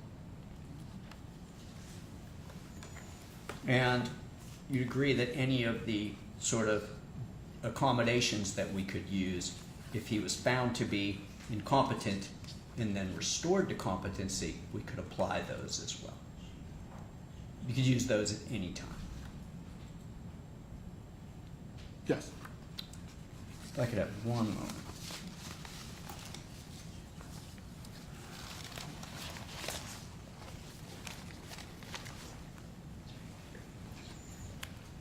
Those are my questions, sir. Thanks. Let me ask just two, maybe. As you sit here today, do you have an opinion as to Mr. Taylor's competency? Your Honor, I really don't like to answer that question. I'm just asking if you do or don't. I don't. I don't want to articulate my thoughts about that because they require an understanding of due process that I don't think I possess. Okay. All right, thank you, sir. You can step down. Let Detective Gibbs step in.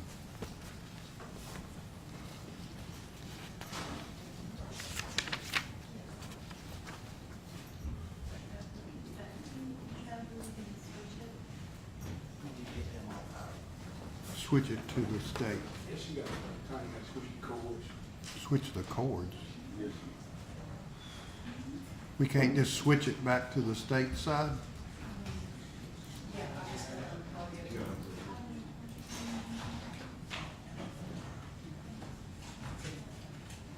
Raise your right hand and be sworn. You swear to tell the truth, so help you God? Yes, ma'am.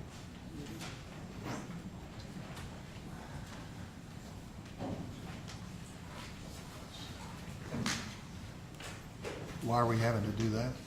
This is the only court we have.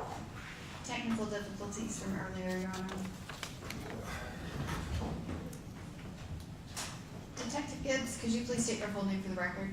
William Joseph Gibbs. And are you a detective with the Metro Nashville Police Department? Yes, ma'am. Do you have a specific assignment? I'm a detective at the Specialized Investigations Division, specifically the